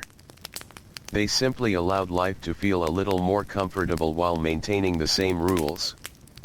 A child was still expected to speak politely, to sit properly, to complete tasks without delay, to respect authority in every small action. In working-class districts, spring brought more practical relief. Dampness still lingered in walls, but it no longer felt as oppressive. Clothing dried more quickly. Streets became less muddy. The movement of daily life felt less burdened by weather. Factories remained active, of course. Machines did not slow. Shifts did not shorten. Children still worked long hours in demanding environments where noise, heat, and repetition filled every corner of the day. But the journey to and from work felt slightly less harsh. Morning air was no longer sharp enough to cut through clothing. Evening walks home carried faint hints of warmth instead of winter cold. Life was still difficult, but it was less heavy. Schools also began to reflect the season in subtle ways. Classrooms felt brighter as sunlight entered through open windows. Dust moved gently through warm beams of light during long lessons. The outside world became more present, not in distraction, but in atmosphere. Children could hear more clearly now. Birds returning. Winds moving through trees. The distant sounds of life beyond school walls. Inside, lessons continued in their steady Victorian order. Reading. Writing. Arithmetic. Religious instruction. Discipline remained unchanged, because discipline was not tied to weather. It was tied to belief. Teachers still emphasized attention and restraint. Children still learned through repetition and correction. The structure of education remained as firm as ever, even as spring light softened the room. At home in the evenings, life slowly expanded outward again. Families spent more time near doorways and gardens before night fully arrived. The sky remained bright longer, allowing conversations and quiet moments to stretch further into the day. Children sometimes finished their duties and simply stayed outside for a few extra minutes. Not far. Not freely. But enough to feel the change in the air. Standing near walls warmed by the sun. Watching shadows lengthen slowly across courtyards. Listening to distant sounds of daily life continuing beyond their own small space. These moments became part of memory, even if they were brief and ordinary. In rural areas, spring reached its fullest strength. Fields grew green and active. Trees filled completely with leaves. Rivers ran steadily with melted winter water. The land no longer felt dormant but alive with constant motion. Children working in these environments followed the natural rhythm closely. Planting seeds. Tending animals. Assisting with early farming tasks. Their days were shaped directly by the land's cycles, and spring brought both more work and a lighter atmosphere in which to do it. Still, Victorian expectations remained present everywhere. Work came first. Rest followed only after responsibility. Across Britain, evenings in late spring carried a calmness that winter rarely allowed. Lamps were lit later. Fires burned more lightly. Windows stayed open longer, allowing the sounds and air of the world to enter homes gently. Families gathered after the day's work with a sense of quiet continuity. Children finished homework. Completed chores. Prepared for the next morning's routine. And then, finally, rested. Outside, the world no longer felt closed in. Gas lamps flickered along streets that were no longer swallowed by early darkness. Trees moved softly in evening wind. Rivers reflected fading light that lingered longer than it had in months. And above it all, Victorian life continued its steady rhythm.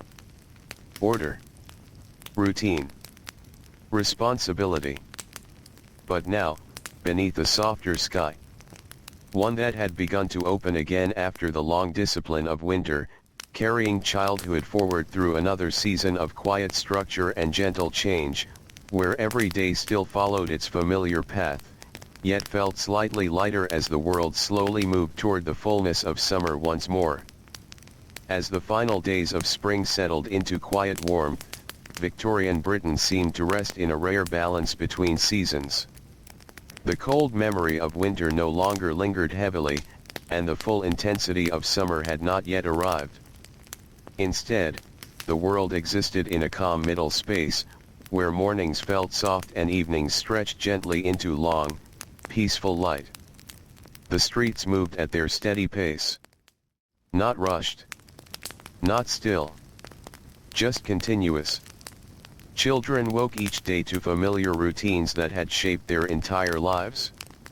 The same careful order remained in homes, schools, and workplaces. The same expectations guided every action, from the smallest gesture at the breakfast table to the long hours spent in study or labor. Wash. Dress. Work. Learn. Obey. Rest. Repeat. But now, even within that unchanging rhythm, there was a sense of easing. The air no longer pressed so heavily. The light no longer disappeared so early. And the world outside windows felt more open, as if it had finally remembered how to breathe again after a long winter. Inside homes, evenings became especially quiet. Firelight flickered gently across walls that had seen an entire year of seasons pass. Lamps glowed softly as families gathered together after the day's duties were complete. The sounds of the outside world drifted in through open windows, distant footsteps, soft wind through trees, the faint movement of life continuing beyond the home. Children sat in these rooms carrying the weight of their daily routines, but also the quiet comfort of familiarity. Lessons completed. Chores finished. Time now slowed into rest. There were no dramatic endings in this world. No sudden changes. Only the steady passing of days, each one shaped by discipline, structure, and repetition, yet softened by small human moments that lived quietly within them. A shared meal after long labor. A gentle voice reading near a lamp. A warm blanket placed carefully over a sleeping child. These were the things that remained. These were the things that stayed. Outside, the evening sky deepened slowly over towns, rivers, and fields. Gas lamps began to glow along streets where shadows stretched longer between buildings. The final light of day faded softly rather than disappearing all at once, as if the world itself preferred gentle transitions. And as night settled across Victorian Britain, everything returned once again to silence. Not emptiness, but stillness. A stillness shaped by order, routine, and the quiet persistence of daily life continuing forward without pause. Children slept in small rooms above busy streets and quiet countryside homes alike. Some in soft beds behind curtains. Some in narrow spaces warmed by fading firelight. Some in shared rooms filled with the soft sounds of breathing and wind outside. They rested beneath a world that never truly stopped moving, even in sleep. A world built on discipline, on structure, on the belief that order held everything together.